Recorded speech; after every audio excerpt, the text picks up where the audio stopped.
Greetings and welcome to Two Balls and a Mic, episode 266. We are here back on a Monday with some home action for San Diego FC to talk about their inaugural home opening matchup against St. Louis City SC has come and gone. San Diego draw against St. Louis City SC in this matchup. We're going to go ahead and break down the game analysis, some on, off the field discussions, post games, controversies, and everything in between of this San Diego matchup. Hi, Abe. Hi, Tony. Hi, Chiva. Hi, Tony. Hi, Tony. Season's greetings. Season's greetings to everybody who is joining. Yikes. All right. Comment section's already taking off. And that's exactly what it's going to be. The comment section is going to be a fireplace tonight, an absolute furnace of energy on both directions. And we're probably going to have to talk about it and address it in a lot of different ways. We're going to go ahead and welcome everybody who is coming in to check out San Diego Futbol for the first time. This is the show of consequence in soccer terms. There it is. San Diego Futbol, your home for all things soccer in San Diego. Controversies on and off the pitch for San Diego in all senses. On the pitch? Yeah, on the pitch. We had a charity match. Oh, raised $7,000. Tony lost that. I was robbed along with my team. No. We'll have the highlights. We'll have the VAR because you did commentary. San Diego Wave also had a kit launch event. The Altamar kit, as you see displayed in the back, has made its debut. Yeah. Welcoming and ushering a new era of football, a new world, a new football order in San Diego. Name of this episode today. Thank you again for everybody joining us in the comments. Everybody has been fantastic. Everybody said hi at the game. Everybody has had a great time. There was a lot of hours spent at Mission Valley by us. And we were the first ones there, first one, last ones out. So at least that are not employed. Or supporters. Or supporters, everybody was there early on this weekend in Mission Valley because tailgating is back. And let me tell you, it was a shindig out there. It was a lot of smiles, a lot of celebrations for a lot of different reasons, and we'll get to all of that. Again, if you are here for the first time, thank you for coming in. There is definitely a lot of content. And look, I'm going to just keep an eye on this comment section because it's open for everybody to go ahead and comment. Like, legitimately, I can't stop that. And if I can, I don't want to because it takes too much time and bandwidth. But let's go ahead and just off the top, just kind of initial thoughts of the weekend that was for San Diego FC. So we're going to just dive right into our coverage of San Diego FC for today.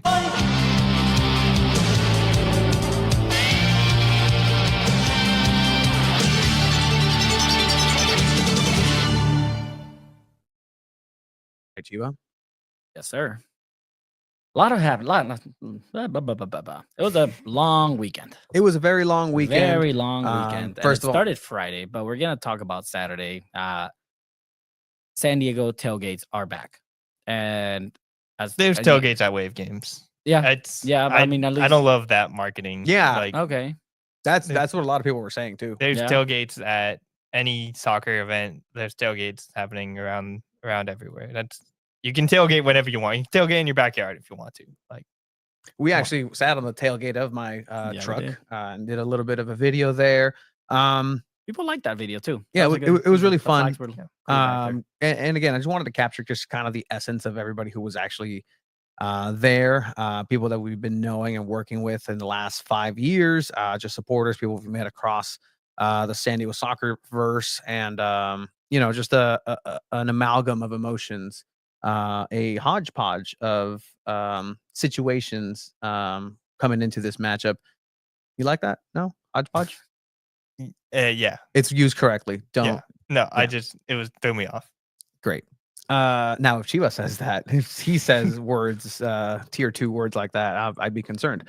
But yeah, so the scenes were being set early on, 2:30. The parking lot opens.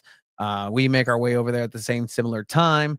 just to see everything being set up, saying hi to people. And I mean, it was a general just happy feeling for a lot It of was a party, dude. yeah, no, for a lot of individuals. Um, Abe, what did you think about this sort of setting? Because Did you get to check out the tailgate and all that? I I mean, we all had to park there, I so checked it out a little bit. It's really interesting just because I saw, like, so many people that I haven't seen in a long time. Like, I saw my cousin that I haven't seen in, like, years just walking around. I was like, "Oh, hey, what's up?" And it was just like, "What the heck?" Like, yeah. the people that you don't see all the time, a lot of people that I know that are into this team, that are, like, finally getting into soccer, they hitting me up, they're seeing that I'm, like, taking pictures and stuff. It's a lot more interest than I've experienced in the past, and it's cool to see. I think the more soccer that gets around it's a good thing. we will want to say that we will talk about the game first and foremost. We will also talk about the controversies after the matchup, and just obviously the chat has taken its life of its own, and will continue to do so. But with any case, Chiba, anything before I roll the video? And no, I mean, I thought it was cool just seeing everyone come together, right? For seeing the carne asada, the cumbias playing, the corridos, everything, whatever you wanted it to be. It was really cool to see that live at Snapdragon Stadium in general. But I don't think the game did justice to how fun the pre-game was. To be honest, Yeah. it was a 0-0 snooze fest. But yeah, like before that, I mean, it was absolutely fun. There were controversies before the matchup as well, in terms of the supporters actually getting into Snapdragon Stadium. It's a lot of firsts, Yeah. a lot of things that need to be worked on, and a lot of things that I know hardworking individuals within the club, outside of the clubs, in the supporter section will have to work out. Because yeah, no, that was just a mess on its own. But with that, something that I've always wanted to do is a little bit of a take on, Faitelson. If you don't know, is a Mexican reporter who does these pieces for TV Azteca originally, then ESPN, where it's called the color, where it kind of gets you the sense of just the setup of a big matchup or just matchup in general, and inspired by that, it's like, all right, let's see what happens. Just give everybody a taste of what it meant to have MLS start here in San Diego. So with that, I'll just play a little bit of video here.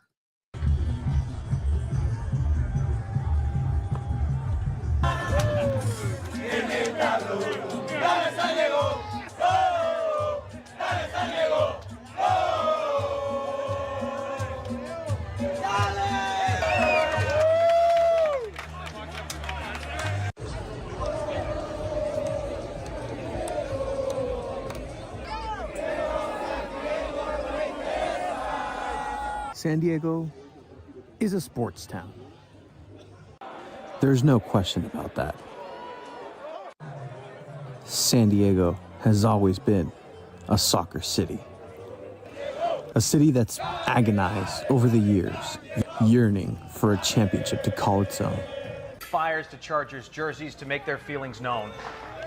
For a city that's known for its beaches and sun, there's a hunger for something more.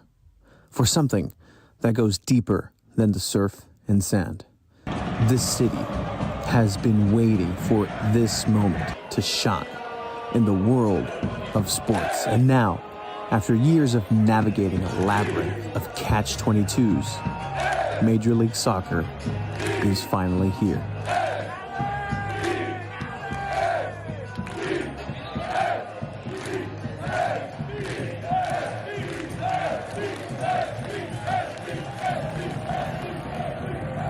It wasn't an easy road. There were battles fought, dreams crushed, hope revived, and then crushed again. But all of that led to today. A city, a community, finally seeing its soccer dreams come to life at the highest level.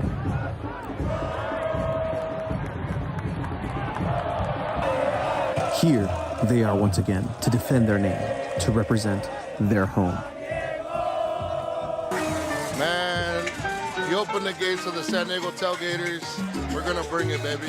And you know what? The San Diego Tailgaters are going to support you guys because it is San Diego, homie.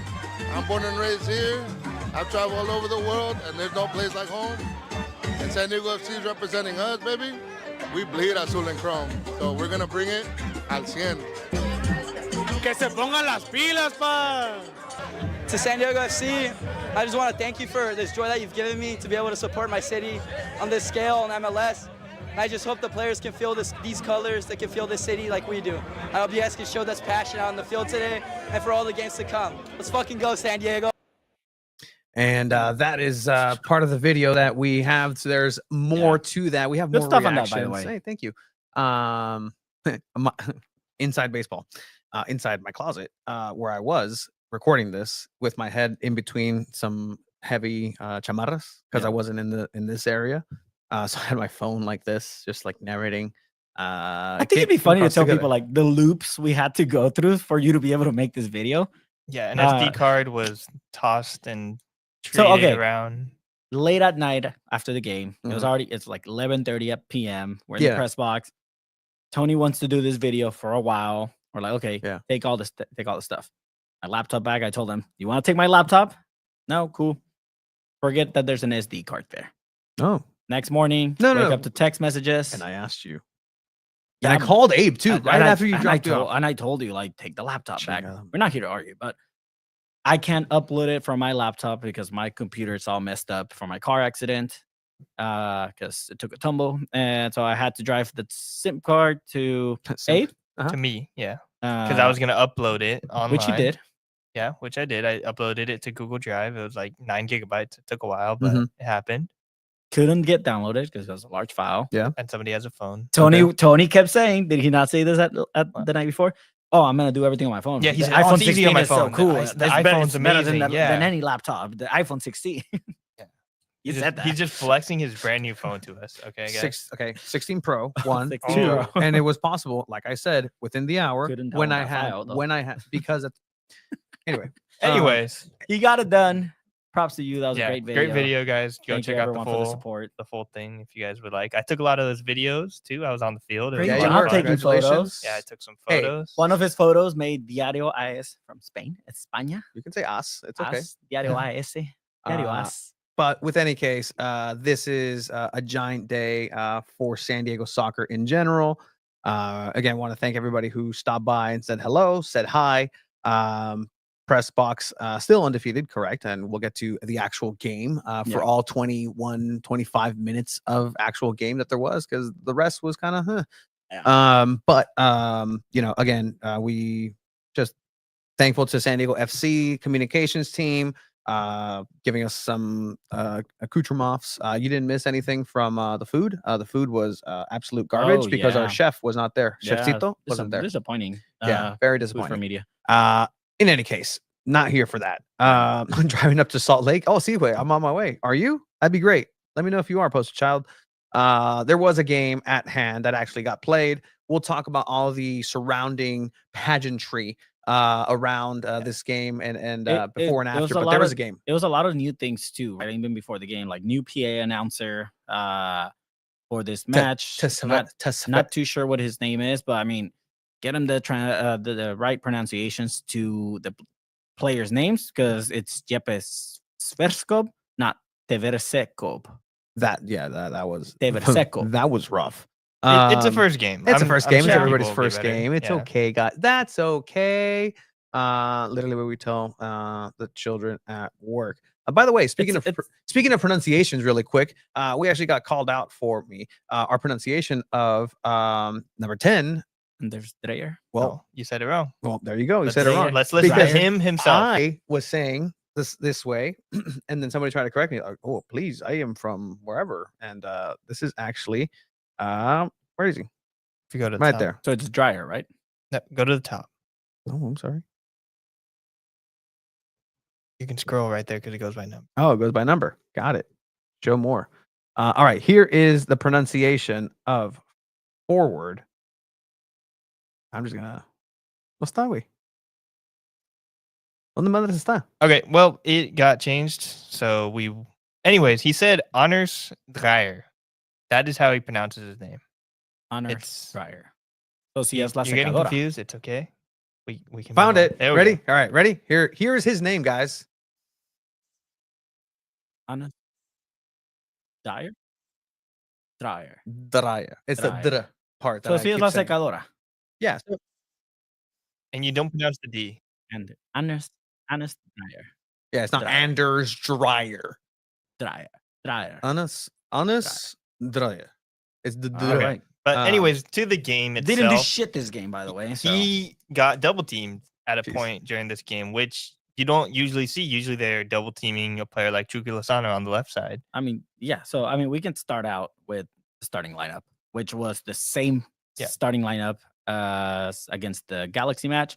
Nothing changed. Only the substitutes changed. Luca Bombino, who they just got on loan in a trade for an international spot with LAFC, I believe. Correct. So he was on the bench, and then again, Willy come out on the bench. So nothing too different. Same. I mean, Tony, you put it on Twitter, right? If it's not broken, don't fix it. Yeah. So, Hey, who was on the wing? Minus Dreyer. Okay, I'm confusing you too much. Anyways, same lineup, same idea. Let's keep that momentum going. That's something that any team is going to go ahead and need to have that starting 11, build the chemistry in real time. You can train with this team against your reserves all you want at Singing Hills. Yeah. Once that whistle blows for an official match, that's when this team has to be firing on all cylinders, especially with the style of play that San Diego FC has been showcasing. And let me tell you, for the first 2 games, that's exactly what it's been. Mikey Varas has not lied to a single one of you. San Diego FC is going to stick to this style of play, the right to dream style, this on the ball, very intelligent. It's nerve-wracking. It's style of nerve-wracking. play, inviting the pressure out the back. I mean, Through the middle. It's only a matter of time before they make a mistake out in the back, playing it through the middle like that. But again, it's working so far, and it does create those spaces up on top to kind of get a counterattack going. I mean, 30 minutes into this match, Chucky Lozano gets injured, so Yeah. we'll talk about that. But before that, I mean, San Diego FC just dominated this game in general. I mean, you look at the stats, right? Like 70% possession, 72% possession, like 700 and something passes. Like they just complete. This is a game that San Diego FC should have technically won on paper. I mean, if you want to go technicality, I would even go as further as say, hey, St. Louis won this game in a lot of different ways. Yeah. So, all right, we did this last week. People actually liked it and respond well to it. Oh, you found my stats? Yeah. Oh, okay. Well, here you go. First and foremost, Snapdragon Stadium's all-time 3 years attendance record has been broken in one night, seeing as Coldplay counts as 2 nights as one event with 60+ K events. Snapdragon Stadium attendance record has been broken in this last Saturday. 34,506 souls at least were in that stadium according to official numbers. So that record is broken. This is now the record that belongs to San Diego FC. All right, here we go. San Diego FC is the first expansion club to not concede a goal in its first 2 matches since Seattle Sounders in 2009. How about that? Isn't that cool? Guess what? San Diego FC remains unbeaten in its inaugural season with a draw. Wow, that was the thing I should have read before, the first one. But it is fine because they remain unbeaten by having a lot of possession on the ball. 67% of the ball is what they saw compared to St. Louis's 33%. That's 639 passes completed or done by San Diego FC compared to St. Louis City's 283. So by the numbers, as you're saying, Chiva, San Diego FC should have won this game.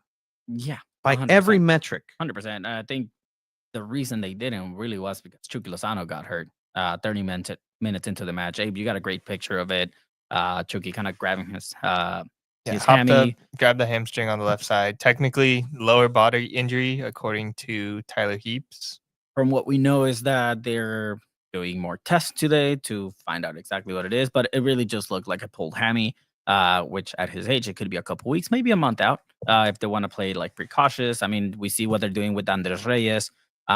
He's technically not injured, but they're trying to give him enough practice time and setting him up for success in the season. I mean, they'll probably do the same with Chucky. Again, this is a season that ends all the way into October. So if it's something that if you throw him out to the Wolves and to the next game already, he could potentially get injured longer. So I don't think we see Chucky Lozano next week as well against Real Salt Lake. But other than that, like before this game, like San Diego FC was playing the ball out through Chucky's side, kind of like how they did against Galaxy. And it was looking not too bad. Like it's your I mean, it's 2 games in, Tony. I don't know what you thought of so far of the first 30 minutes when Chucky was still in, but it seemed like after it just the atmosphere kind of died down a little bit. Yeah, It looked like the player morale was like, oh man, Chucky just got hurt. yes, the player morale, the stadium even became quieter. The Frontera San Diego, the official porra barra of San Diego FC, kept trucking along. It wasn't up until Anibal Godoy almost got a volley in the 40th minute off of a corner kick, which is actually excellent. I think Anibal Godoy right now is the most underrated player on the squad.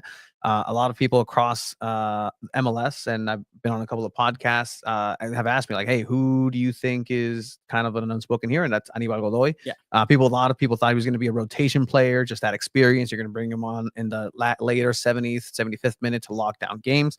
But no, he's been having an insane work rate going up and down, especially being flanked by Captain Sverskov, and just his style of play and his patience on and off that ball. Yeah, no, absolutely. With El Chico Cody, our midfield looks solid. The midfield for San Diego FC looks absolutely solid and stacked in the middle. I do want to say, yes, they've gotten 2 clean sheets, right? But I think they've played teams that have not tested them at all. Galaxy just lost again this weekend. St. Louis hasn't scored in the first 2 games, so I think they haven't played a team that has any really strong weapons up in attack, so they haven't gotten tested too much. Is it going to be different against Real Salt Lake? I mean, who knows? They just lost. Oh no, they won to Seattle. So this weekend. So that's the thing. St. Louis, season's greetings to Nate Miller, former coach of San Diego Loyal. Real Salt Lake. Real Salt Lake is a team that has beat Seattle Sounders 2-0, but last week actually lost 4-0 against San Jose Earthquakes. And so, take that as you will. I mean, the San Jose is really good this year. They got really good weapons. So they're kind of like a contender this season. But St. Louis last season missed out on playoffs. They're not going to be a strong team this season as well. So, I mean, I think San Diego not winning this game is actually a loss. Like, this is a game that you should have won. So, I mean, you can see the disappointment at the end of the match from Mikey Varas, despite everything that happened. This is probably the best play that we saw out of San Diego FC. And again, it's Anibal Godoy. He's everywhere on that field too, along with Yepe, right? Like that midfield is solidified. Luca La Torre, kind of like it's able to free roam everywhere. And like, I don't know if without Chucky, we may not be able to see that special connection they had against Galaxy, but there were moments in the first half where you're like, oh, wow, backheel pass, wall pass, 1-2 going here and there. Like, it's looking like every day they keep building off that chemistry. So, I mean, I am excited to see what ends up happening in the future games. But, I mean, again, I think this is a disappointing result. It has to be. Hey, go for it. Yeah, I think sorry, you can go ahead. No, I mean, like, it's a disappointing result in that, if you are the away team, the goal is to get some points. And St. Louis did that. I did find it interesting, and we'll get to some post-match sound about the actual game, where actually Anibal Godoy talks about that there's film out there now, even if it's one game. Like, this is a professional level setting, and if you don't do film study, you're going to be left behind in a lot of different ways. And you can tell St. Louis did what they could on the defensive front in order to make sure to minimize any sort of looks by San Diego, because again, the possession was there. But as Mikey Vada said at the end, first question I asked him, like, hey, what happened? Like, you guys dominated the game, but you couldn't score. And he says, well, guess what? Scoring just so happens to be the hardest thing to do in a soccer game. And every coach will say that. It's going to be a lot of coach speak when it comes to that. And frankly, I think there are going to be a lot of games, especially with Lozano out, where the offense might look like this, especially if Ingvartsen isn't like putting away. I thought he'd be more of like an important striker. He's still a solid player. He got off a good shot. I think they kind of sent like right into the supporter section over the post. But once that offense like can finally get those like important final third chances, then things will turn around for them. But for now, if they can't get that part of the game going, then it's not going to look great. I mean, we saw it with the Wave last season. Like they had so many chances, they dominating possession, all this stuff, and then all of a sudden it's like, oh, they lost 2-0.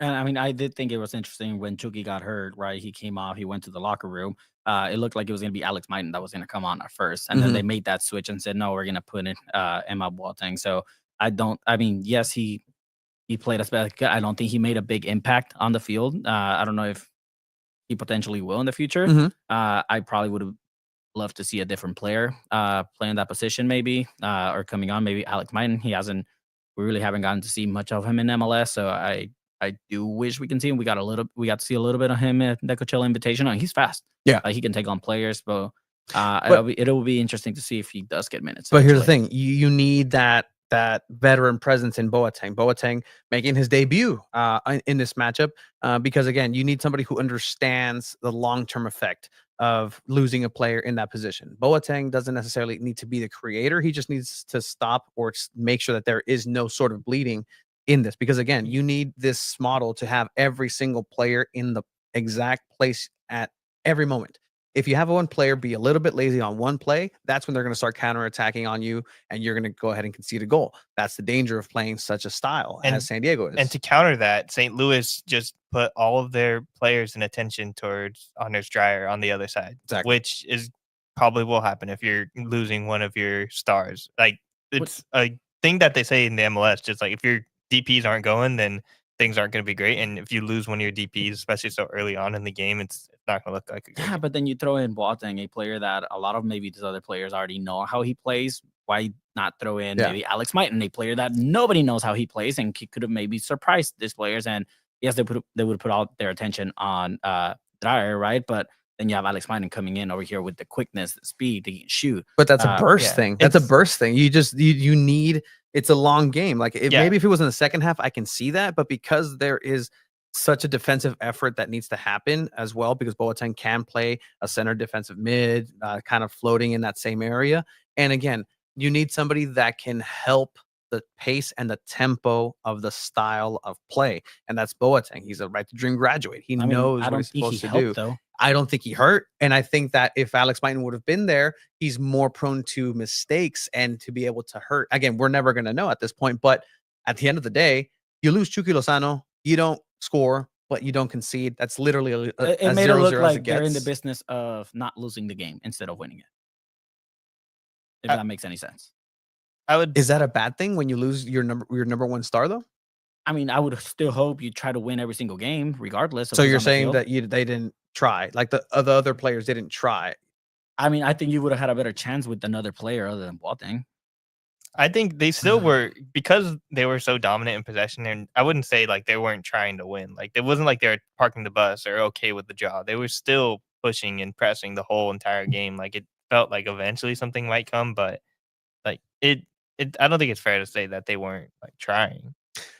Just a couple I mean, I didn't say they weren't trying. Kind of said you actually kind of said that. I mean, like, yeah. I mean, I don't think they weren't trying to win. Yeah, it's literally verbatim like, what you said. I would feel like other weapons other than Boateng would give you a lot more on the offensive side. I get it. You play the player with experience, but again, they didn't lose this game. They didn't get scored on. There were no mistakes. Yeah. Cool. It's the second game of the season. That's fine. You didn't need It's a still weapon. A point. 100%. A point is a point. This also goes to show that they're also a very important injury away from just that midfield tearing apart. Like let Jeppe get hurt or Aníbal Godoy.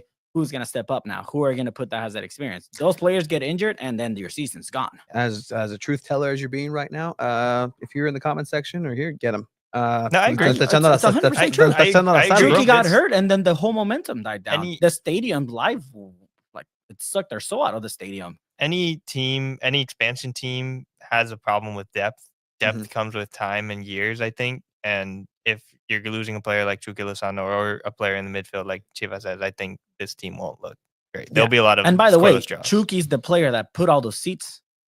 Oh, all those people he put all those people in those seats.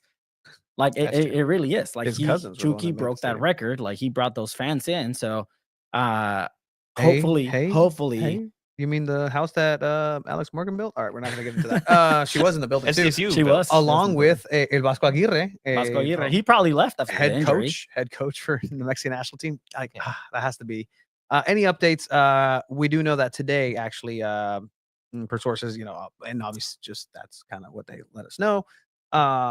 He did undergo an MRI today. There will be more information as of tomorrow in the morning. I was expecting more. You said per sources. I was like, I know. It's like you got an MRI. Oh, okay. I could have told you that. Well, you didn't. I mean, Tyler Heaps told us that yesterday. He said he's going to get an MRI. But no, they're I'm actually kind of waiting on the green light to kind of okay that. So more than likely by tomorrow morning there will be an update. But again, tu compa Abraham Lopez, tu tocayo, Chucky is expected Lozano injury to be prone. injury prone, He is especially injury prone. when he wasn't match fit to come, or wasn't fit. Not even match fit, just fit coming into preseason training less than 2 months ago or 2 months ago. I don't think it's fair to say he wasn't fit. Like, and it's preseason. What, you expect him to look like he can play 90 minutes? I don't need him to look He any looked single great way. in the Galaxy game. He didn't score as much as he does, but he still played pretty well and was an issue for the left side. He did okay. He did Okay, okay. he did okay, yeah. I think, like, again, out of a 10, I mean, it's a good Injuries happen, too. 7C performance. Injuries happen 100%. It could have been a lot worse. Are we still forgetting that Chucky's here to end his career already? Like, you're not gonna tell me that Chucky's coming to the MLS or to MLS to like come back in his career and do something about it, right? He's here to kind of finish it out. He's on the last couple stages of his career. Like, it's San Diego FC for a couple years and then Pachuca to retire. Like, that's how it's gonna play out. I mean, he's probably not gonna get called up to the national team anymore. So I mean, to say the least, like, yes, Chucky got injured. Hopefully he comes back. I think he's gonna be out maybe a couple weeks, depending on what it is. If it's a pulled hammy, something like that, sore hammy, like, it's gonna be a couple weeks. They're gonna play it safe. So now who starts in his place? That's gonna be the question, and we'll find out on hopefully Thursday. I honestly think it's media just availability. whoever the most fit is. Here's a great question, by the way. Yeah. Why does SDFC only play through the middle channels when coming out the back? It's always Anibal or Sverskov. So, And again, if they get hurt, is that still a style? 100%. And you need to clone Yepe. Like, that's what you need to do. You need to clone him just to make sure that there's an extra one break in case of emergency. But why? The question is, why do they play? That's Kevin De Bruyne. Remember that? No, I mean, you got to get a new international spot for that now. maybe guys. Anyways, the question is why? Well, that's a style of play, and here's where this is gonna get Mikey Varas into some hot water, depending if we ask the right questions. That's the stubbornness that you're gonna find with this team. Like, why don't they go ahead and go through the outside? Maybe they try to go through the wings, but nope. The avenue is always going to start with Sverskov. Yeah. Because that's the blanket that you have. And it's different. It's very different. You don't see that everywhere. Mm-hmm. So, I mean, it's working. It's catching teams off guard. It's nerve-wracking. They're literally one bad touch away from losing the ball in that half and then giving up a goal. But yeah, like you were saying, Tony, it's the ball goes through Yepe. Like, it's his game. The patience that man has, it's kind of like seeing Sergio Busquets with the ball.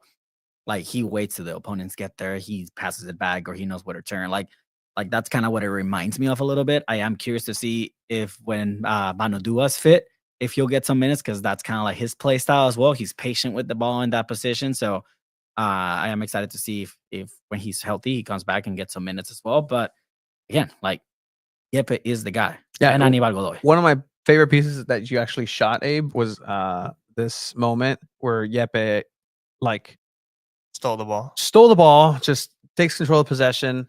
He can do the safe thing, pivot. He's getting some pressure, but he knows somebody needs to start running. Somebody needs to start doing the run. He verifies, he lifts his head up, makes sure that somebody is doing the run in order to not just pass it anywhere and lose possession of the ball. And the trajectory of it, I mean, it's not a lot. No es like, mucha gente puede hacer este pase. But it's a really cool shot. Like, just the way it just curves, you find them, go, run, figure yourself out. That's Sverskov in a nutshell right there. That was in box then. Was it? Yeah. Well, it's the same DNA. It's the same damn DNA. The same DNA. Is it not? By the way, Invarsen has been a flop so far. I mean, it's only 2 games in, but when your striker that hasn't scored. Who? Invarsen. Yeah. Get it right, bro. My bad. You've been spelling it wrong too on your recaps, by the way. Okay. Or you got to work on that. Yeah. Say it right. If only our editor-in-chief would edit. I did. I edited it. I edited it. That's my job. Edited it. That's how I said it, right? I think. Good thing it's a vlog. Verskov.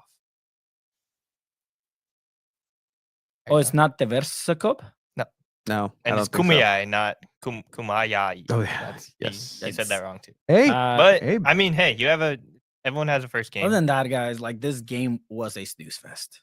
Like San Diego FC had 9 corner kicks. They had 1 shot on target, which is what Anibal Godoy's shot off the corner kick. I think overall it looked like it was going to be a win based off like it's the first home game. There's fireworks. 34,506 people were there. Like the national anthem, the whole stadium sang it. It's the first time I kind of see something like that. I don't know if it's happened anywhere else. They do that for national teams, but I've never seen that for a club game. So the supporter section started like singing before the national anthem, and Tony, you were like, "Oh no, what are they doing?" And it caught us by surprise. And then they started. It was the national anthem. So I think we missed the announcement. Like, oh, the whole stadium. No, I heard it. Like They said they said the supporters section are going to sing it, and then they started singing, and then the whole stadium was like, "Oh, it's kind of quiet," so they joined in. Yeah, and that's kind of the point as well. My oh no was mostly because I'm like, these people have been drinking for 4 hours. Like, do they remember the lyrics? I know that's up in the video board, but it's like, do they remember the lyrics? And it's one of the facets of San Diego FC's night on Saturday, where it's again checkbox FC, and they went all the way in, and man, like that was some American shit. Yeah, I mean, you see that picture? Pyro? That's on the website. If you check out the photo gallery on San Diego Futbol, Absolutely. you can find a photo where I took a very American photo. It's not the one with the honorable. Well, some people might agree. He actually got booed out the building. Todd Gloria. Todd He Gloria. did get booed, which is kind of funny. Yeah, people aren't very happy with the sexy streets. Yeah, that one right there. That's a great picture. Yeah. Hmm? Good job, man. Cool. Good job, bro. Fun game. Appreciate it. But yeah, let us know what you guys thought about this match leading up to it, the pageantry, everything around it. But I know what I'm yes. gonna remember Mhm. most Mhm. from this game, and it's not good. It's something that happened, something that's happened before at Snapdragon Stadium, something that is a problem, I think, Mhm. in this community when it comes to like men's soccer. Mhm. And I'm hoping we're talking about it now. I guess it's time to talk about the elephant in the room. What'd you call me? The fans, the supporters. It took forever to come in. Yeah. No, I mean that's a problem. I mean, like you guys said, it's the first game.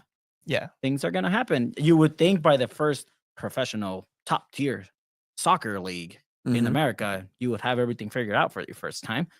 No, there's mistakes, and you're always gonna learn. But yeah, what Abe was referring to and what everyone knows is the chant that was heard in the stadium. The famous goalkeeper chant when the goalkeeper is gonna take off a goal kick. They say the word, typically refers to as the homophobic chant. And I mean, at the end of the day, like they end up making an announcement in the 85th minute that discrimination is not allowed in sport. Like anything like that is not tolerated. That in itself kind of like made a lot of people upset. Some people don't understand what the big deal is. And I think a lot of the people that are very upset are people that have been supporting soccer in San Diego since the start of San Diego Loyal. So I don't know if you, Tony, if you want to kind of kick things off a little bit with what happened. I'll just real Abe? quick to hop in. I was sitting in front of the supporter section in the photography well. So I was sitting like right there in front of the supporter section. I did not hear it from the supporter section Correct. at all. No, it was not. I think it's something important to say because a lot of time supporters have like these controversies and bad things happen in those sections, or they say things, or they're throwing off fireworks or something like that. None of that happened in the supporter section of this game. It was clean. Everything was good. Anytime they did do the chant, they used that specific like warm up. They used that to start one of their songs. Yeah. So that's their way to like try and drown it out. So they had thought about that beforehand and are trying to eliminate that from the game. So I will commend that. I think that's a really good thing on the part of supporters, and San Diego FC as well did some stuff to try and curtail the use of chant. I was surprised by hearing the PA announcement, but it's good on them for being proactive in that. But for the people that did do that chant, you're a loser. You're a coward. I do not do that chant. I think it's stupid. You're embarrassing yourself. You're embarrassing like Mexicans. Honestly, I feel like bad being Mexican when this stuff like this happens, just because I know what the word means. People trying to have this revisionist history. Oh, it doesn't mean whatever. It's not homophobic. Okay, listen. People used to say in America, people used to say the F slur. Okay, and people maybe thought they weren't using it in a homophobic way. Then you hear that and you realize, hey, you know what? That's a homophobic word. It's not okay to say that. Spanish doesn't translate 1-to-1 to English, but that word has been used in a way that's homophobic. Okay? I think it's a defensive word. It should be eliminated from the game. If you're going to use it and you say you're not homophobic, just don't use it, okay? Use a different word. There's so many other curse words out there too. Okay? Look, at the end of the day, like I saw so many comments saying, "Oh," because there were people, other reporters talking about it, and I saw comments saying like, "Oh, why should we listen to white people talking about this? Let's hear it from a Mexican." Yeah. Saying that word, I get it. I get how you mean it. You're not trying to be homophobic. Maybe you're not being homophobic, but you're still saying it. At the end of the day, it's a rule. It's been a rule for a couple of years now. Mexico has lost the privilege and they played games without fans in stadiums to qualify for the World Cup because of that same reason. There's games in the Liga MX that have gotten suspended for that same reason. So at the end of the day, it's just follow the goddamn rule. Like it's just as simple as that. Like, yes, it may not be offensive to you. Yes, you may not think it's being used as a homophobic slur. I get that. At the end of the day, it's something that's not allowed. You're trying to create a family-friendly environment, so you don't want to hear that word out there. And it did kind of ruin the night for a lot of people. Other people don't get it. Mhm. And that's okay. But just at the end of the day, if it's a rule, you just got to follow it. Now it's going to come down to the point where there's not going to be fans at San Diego FC games. And there's a lot of people that work really hard to be able to have this here. So at the end of the day, just follow the rule. And again, shout out to the supporter section for trying to draw out that noise to make sure that it's not heard. But that section compared to 30,000 something plus fans, it's kind of hard to cover it up. And Tony, you were on the Annie and Craig show today. Did Annie you and read Nelson. that? Did you forget what it was called? It's like you were on the. Annie No, Annie and Nelson. No, but Yeah. you made a good point on there saying like, it's mainly used when it's in moments of frustration in the Yeah. game. And I think this whole match, up until Chucky got hurt, it was frustration for a lot of fans because they paid tickets to see Chucky Lozano. Mhm. Yes, it's San Diego FC, and they came to see San Diego like have an MLS team. But with the moment Chucky Lozano left that field, people were pissed that they paid over $200 to see Chucky, and then he got hurt. So again, the team's not. They're playing okay, but they're not scoring goals. It's a 0-0 match. The game's about to end. Mexicans get frustrated and they resort to stupid things like breaking the rules. And that's what happens, and that's not okay. And San Diego FC did release a statement today to talk about it, to say that they're going to take precautions to make sure that doesn't happen again. It's doable.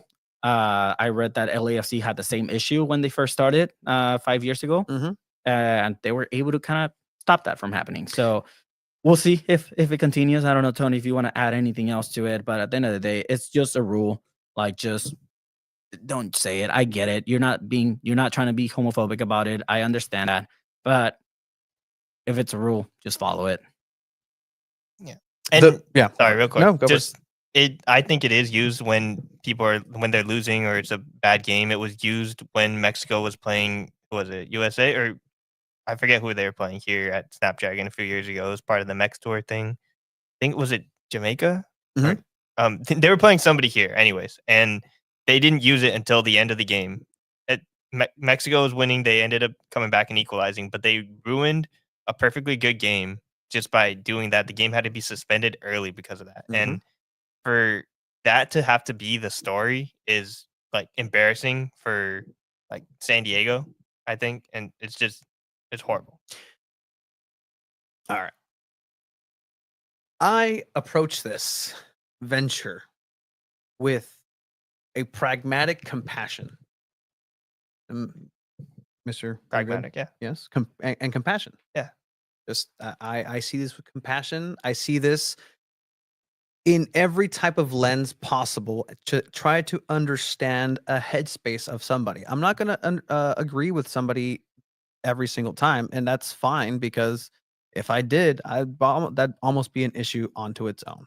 And I'll let you cook on the highlighting the comments real quick.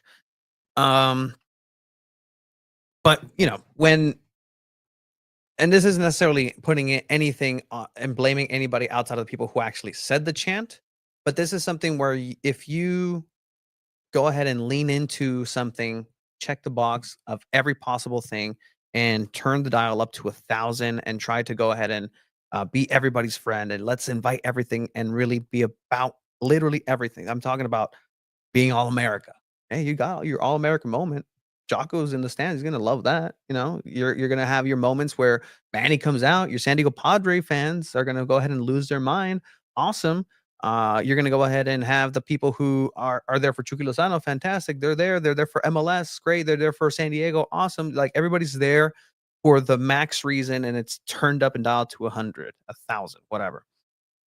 When you appeal and you want everything that comes with the Mexican dollar. Now, Mexican dollar, as in hardworking Mexicans who are soccer fans, who you've been appealing with in the community, and you welcome and open those arms wide. You're casting a wide net, and you're going to get these bad apples. You're going to get these people into the stadium that are going to start these chants. These chants didn't start incredibly loud in the second half out of frustration. I saw Luis was saying, "Well, I've seen it in other times where it wasn't in frustration. It's almost poking fun at it." And sure, like circumstances are circumstantial. Got it. But when everybody is allowed to go ahead and do that, and it just takes a life of its own, there has to be some sort of way to control that and quell that. If this means San Diego FC loses points, if this means there's no fans in the stadium, and this actually has to do with a point that one of our buddies made on Twitter, who actually responded to our post of saying this is embarrassing for the San Diego soccer community, and they were like, "Well, that you're casting a wide net because it's not all of us that said it." Well, guess what? It's on everybody in the San Diego soccer community to be proactive about this now. I don't care if you weren't the one actively saying it, you have to be part of the solution. Because right now, those people who are chanting are going to be part of a bigger problem. If you want to say that, you have every right to. But just know that there's going to be consequences for that action. Every action has a reaction. I say this word, you're going to be escorted out of the stadium. If you're going to say this and a lot of people say it and it's loud enough for the referee to decide after the third time, that's it, game over. Guess what? You just cost your team some points. You just actively, as a fan, as somebody who says they support the city of San Diego, who says they support this soccer team, who says they support everything about, oh, the beautiful game. I was waiting for this forever. Okay, but now you're actively working against the team that you say, that you pay, that you wasted your money on at this point. Might as well go support the opposite team. And if you're going to go ahead and use those words anyway, do it outside the stadium and figure yourself out over there. In here in San Diego, don't do that, because you're actually hindering. You're being a negative presence, a nuisance to the team. A fan should never have any impact on the actual game within the lines, ever outside of a positive energy, support, cheer. Hey, you don't agree with a call? Okay, you can jeer at that point. You can do a raspberry at the referee. Do things that are allowed. If it's not allowed, I don't care if the word is Pop-Tart. If at the Pop-Tart, if the rule says don't say Pop-Tart and you say Pop-Tart, fuck out of the stadium. That's the rule. That's it. Like, there's no ands, ifs, or buts. It is black and white. Do not argue. There's nothing to argue at this point. Those are the rules. Oh, but free speech, it's a rule. Cool. Enjoy your free speech saying the word bomb in an airport. Go ahead and enjoy that. There is consequences to those actions.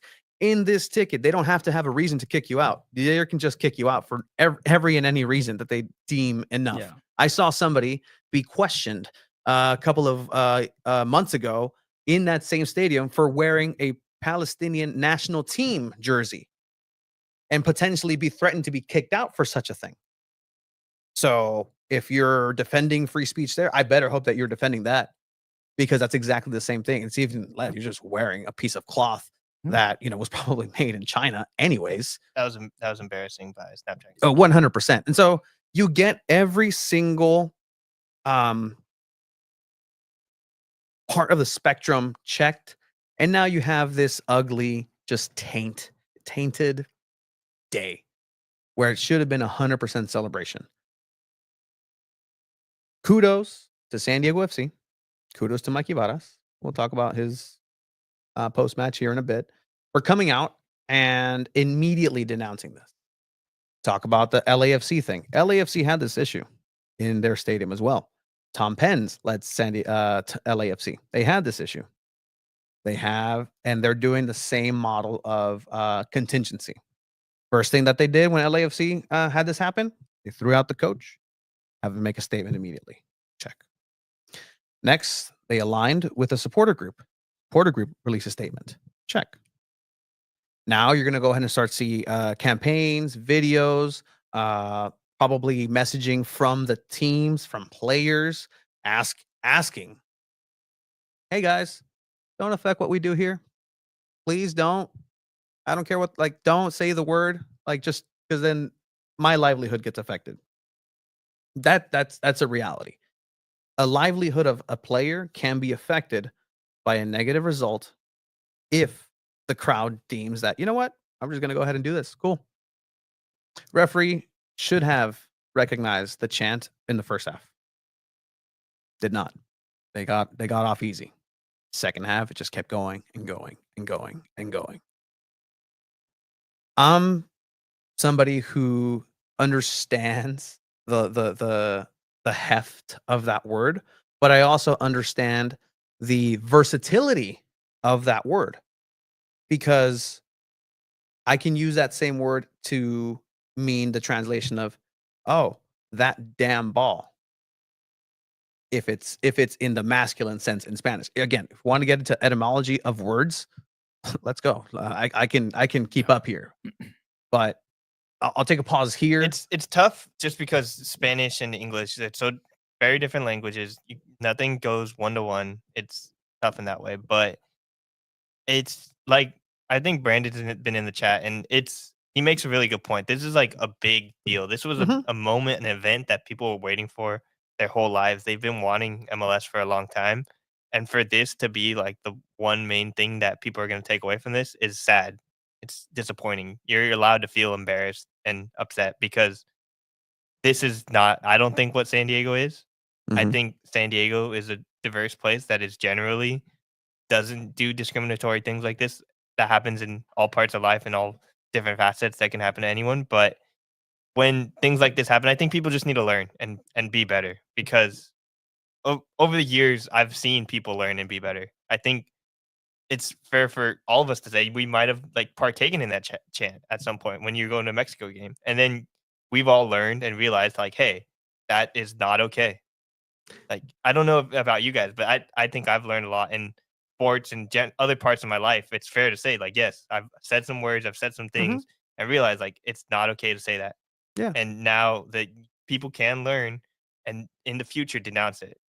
And I think this is a chance for a lot of people to learn and realize, yes, like, I cannot say this word anymore just because it's against the rules. And people are better than that. You're allowed to evolve and grow up and be a better person and just use different curse words. Not hard. If it's that much of a cultural thing to you, there's other words culturally to say. You sound stupid if you keep leaning back on culture, in my opinion. Cultures change. I saw a comment here. Did it surprise you guys? I grew up in Chula and TJ. I saw it coming. I saw it coming too. Yeah. Like so did the team, because it's not like it's like somebody was up in the booth and like, oh, I need to type out the actual thing to go ahead and put up. Like, no, that was already prepared for. I'm talking with our buddy Craig, like on his show as well. Like, he does PA for he did it for the Mex Tour, Mexico, Cameroon, and it happened there. So he has to prepare. Cameroon, that's what it was. He has to prepare beforehand in sound check to read these things, and he had to read do not use discriminatory, derogatory terms because it's like these are the consequences. So the teams are prepared for this. Am I shocked? No. Is it gonna happen again in the next game? Most likely. A little bit, yeah. I bet it'll be a little bit quieter, but I think it'll happen in the next game for sure. It depends on the result too. No, here's the thing. Like, Mexicans, and I say this because I'm Mexican as well. It happened right when they were getting threatened. I think it was right before the World Cup. I think 2018 or might have been 2014. like don't use that word. They were using it in corner kicks. And when you tell them you can't say that, it's kind of like now I'm going to say it because you don't want me to say it. Yeah. And that's the mentality that needs to change for sure. And again, I think it's going to happen again, and it's going to take some sort of punishment to fix it. Hopefully it doesn't happen. And I feel like it may take a while. And again, this may be San Diego FC reaching out to LAFC. Hey, what did you all do to have this change? So I think it's also a home opener. I don't think there's going to be 34,506 people at this next game. Mhm. I think it'll probably be somewhere closer to 25, 26 maybe. And a lot of those people that don't go to soccer games all the time, maybe every once in a while, every few years they come in, they use that. They whatever next game around. I think maybe true soccer fans will see posts like this, see things like this, and learn. I tend to be optimistic about this kind of thing, especially people in soccer. Every time soccer is such a uniting thing. Mhm. I know you guys have experienced that. We experienced that on Friday. Just so many different people, so many different walks of life. It's Yeah. so cool to like unite people in that way, and then to use like chants and words like this. It's sad. So again, like this is a good point. Like interesting to see what people's takes are when it's okay to use culture as an excuse and when not to, right? And here again, if you want to go ahead and just go down the absolute just pits of just the comment section, I welcome you, I guess, to one of our Yes, people are most saying like, "Oh, I'm following you. Oh, you whatever." go You ahead, go for it. unfollow us. Go for unfollow it. it. Yeah, we don't care. Please. Okay. Like I Like- if you know me, like, hey, AJ, it's fine. Oh, No no. worries. I appreciate everybody who has and followed in the first place to begin with, but clearly this is not a deal breaker for you. But in that comment, right? Like this is where this opened just a litany of things, especially where we are in 2025. Like, Yeah. you have free speech warriors of like, it's my free speech. By the way, that was a Mexican guy. My impression and with that voice, just to make things clear, or whoever says it, right? Sure, I get. I am compassionate towards you. I empathize with where you came from. That makes you believe that is okay, and I would like to have a conversation about why you think that way. And it's not my job to educate you. I do that for enough parents on a daily basis in educating children, because let me tell you, if there's one thing that we've learned about working with kids is that the kids are fine. It's the parents that you gotta educate. But it's with that, you get the other side of things where then you have Mexicans or gente that whatever, like, well, it's part of our culture. Siempre hemos decidido esta madre. Es nuestra cultura. Si no quieren nuestra cultura, pues Then váyanse a la verga, fucking pues. change. Váyanse a la verga, pues así somos mexicanos. Pues Yeah. así, if you're gonna be like that, well, guess what? I want to see you just like that when you get fucking kicked out of the stadium, cabrón. A Yeah. ver, pues, I want to see that Facts. same exact energy. Facts. Same exact energy when you get kicked out. And again, this is a discussion that didn't need to happen at all. 100%. At all. This podcast might have been over by now. Yeah, Because it was a 0-0 match. Again, Yeah. the match was boring and people started saying stupid shit, right? But to that, it's just, again, hopefully people change. Hopefully people stop using it. And again, I like how you say it, Tony. Si te vas a poner de machito Mhm. y vas a agarrarte los huevos y decir, yo voy a seguir diciendo esta madre, I got season tickets, yo voy a decir lo que se me da la pinche gana, then have that same energy when the team says, well, we don't need your business and we're revoking your season ticket. Here's your refund. Yeah. You're not allowed. You're banned from the stadium. So hopefully by then, those people are like, oh, maybe I shouldn't have said that. Now I can't see this soccer in San Diego anymore. So, and if that's what it is, look, for me, that's sad. Like, That man, sucks, like, yeah. that sucks. No fans, no this, no that. That sucks. I'm an observer. Yeah. I'm not here to give a lecture on how somebody should or shouldn't feel, because I'm not sure what put them in this position to think that way. That makes that their reality. We can get very existential with this and rather philosophical. Again, separate podcast. Yeah, but we can give our own opinions, and I think it's fair to say that the three of us all think that word shouldn't be used, and you're dumb. And if for you using use it, get Right. ready for the consequences. Yeah, get ready for the 100%. Like, consequences. don't be 100%. shocked. Like, That's it what just fell off the sky. And again, like, and I can't wait till I see a Mhm. post saying, I got kicked off the stadium. They revoked my season credential. SDFC. So I'm like, no. I hope it happens where SDFC does say they have security in the stadiums and they see someone doing it and they go, hey, you up, you're out of here. Mhm. And I hope it happens. It may not happen for the majority of the people, but it starts with kicking out 10 people. Then it's going to start with kicking out 50, then 100, then whatever the number goes until it completely stops. There's a reason this hasn't happened at Wave games. Mhm. It never happened at Loyal games. Mhm. Why is it happening now? And again, there's the other side of things where people are like, well, soccer's soft, or in other leagues across the world, you'd hear, if you go to watch a Lazio game, you literally see "My heart goes out to you" hand gestures. You literally see swastikas in Hungary. Like, these are realities of the game that it also exists. These are the rules set by FIFA of banning after and putting sanctions for this chant.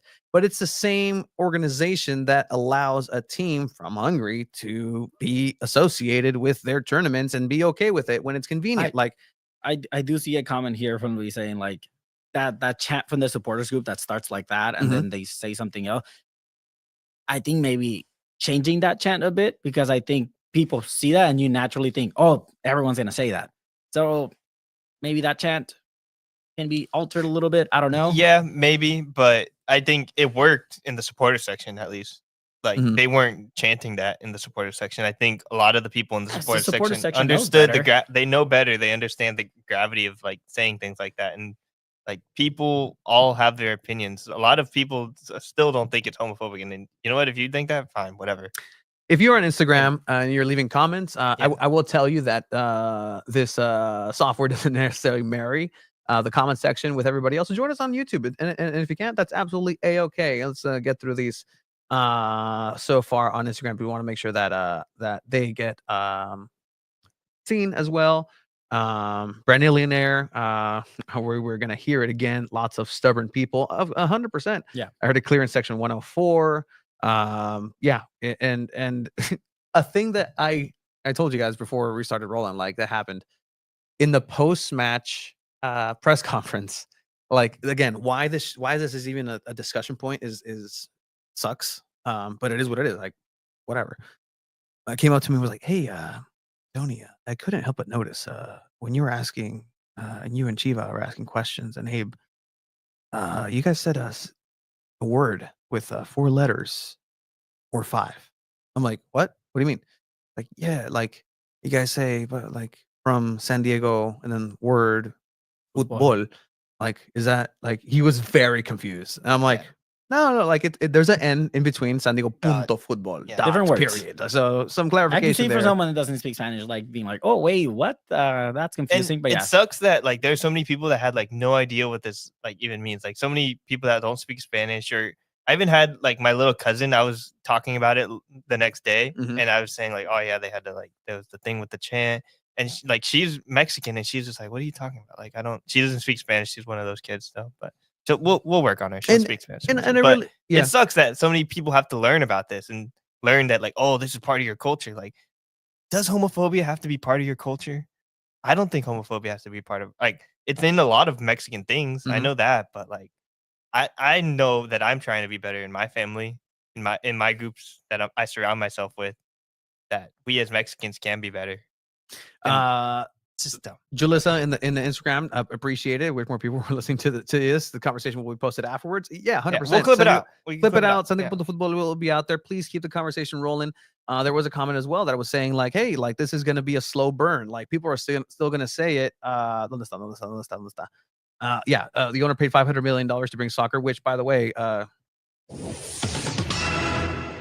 sorry, officially, SDFC's chairman, Sir Mohammed Mansour, and vice chairman Cody Martinez were in attendance, along with the club's star-studded partners, including Manny Machado, Issa Rae, Thames, and Jocko Willink. I guess Juan Mata wasn't there. He wasn't there. He was busy playing soccer. But yes, slowly stop saying the chant is what Poster Child says is going to happen.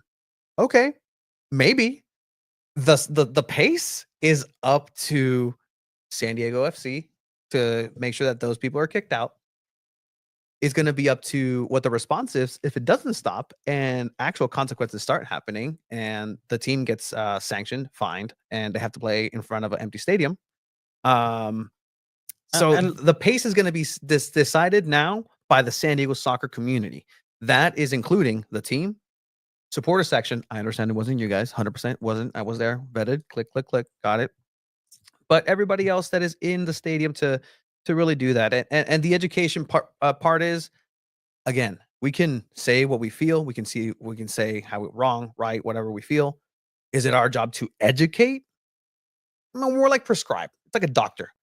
If a doctor prescribes you some medicine, it's up to you to take it. And if you're not There you going to go. listen You to don't one have of to. us, listen to maybe one of your best players. Aníbal Godoy. Here we go. Hola, Aníbal, Alejandro González. Hola. Un comentario del grito discriminatorio que se escuchó en el estadio hoy. Bueno, triste por esa parte porque creo que el show estaba muy bonito hasta el final del segundo tiempo. No es la cultura de nosotros. Nosotros tratamos de ser un equipo familia, una cultura bien respetuosa. Y bueno, lastimosamente nosotros como latinos, yo me identifico mucho y para mí es triste esa parte porque podemos ser multados, podemos ser vetados, no sé, podemos jugar sin fanáticos, o sea, uno nunca sabe, y una cancha como esta, un estado como este, una franquicia como esta, creo que no se merece eso. Entonces creo que por ahí, para el próximo partido, ojalá Dios quiera y no se dé esos gritos porque para nosotros es doloroso. Yeah, so if you didn't get that, Aníbal Godoy, a captain of a national team in Panama, from an area of the world where I will also admit that suffers from a lot of the same sort of homophobic general collective zeitgeist in a lot of different ways. I'm going to bring a thesaurus for you, Gio, next episode. I'm used to it. It's been 5 years of you saying it's just words that big words. I'm like, but essentially what he's saying there is like, look, it really marred a beautiful occasion, and the players absolutely felt it. They heard it. They were made aware of it.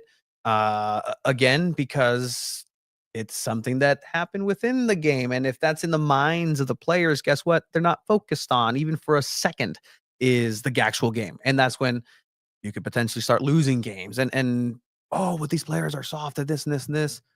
But then whenever a player comes near you, you better not ask for an autograph. You better not ask for a picture because you really don't care about the connection, because you don't care about them. Why should they care about you? Why should they care about you if you don't care about their profession and their sort of thinking here? I would have loved to have caught up with Don Garber after and just be like, "Hey, what'd you think about this? Did you really think it was a good choice now to bring soccer in San Diego?" Again, you're giving people a reason to hate San Diego after a fantastic showing, after being the heroes of the league, of MLS, of going to LA Galaxy and beating the current reigning defending champions with a clean sheet 2-0, putting them in their place. San Diego over LA. The supporters were there. You didn't hear a single chant from the supporter section. I was there. I didn't hear a single one. Apple TV also culpable for this. Hey, how about you explain what is actually happening and not just gloss over it? Mention the reality of this, because it is part of your league. Is it an issue in your league that needs to be and addressed? I'm not saying go ahead and put the microphone in front of the crowd and turn it up so everybody can hear. No, but at least be honest about it.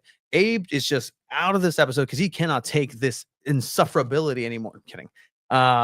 But this is, again, a mute point that should remain mute moving forward. If it doesn't, that's up to you. That's your decision. What you do with your money is up to you. But I would hope that the response from SDFC, from the community, is a positive one and a constructive one. There wasn't a goal. There was no goals here. There was nothing to celebrate in terms of there wasn't that moment outside of the initial show, the pyro and all that good stuff. So guess what, guys? You guys wanted to be famous and you guys wanted to be recognized globally. Hey, you guys made the AP.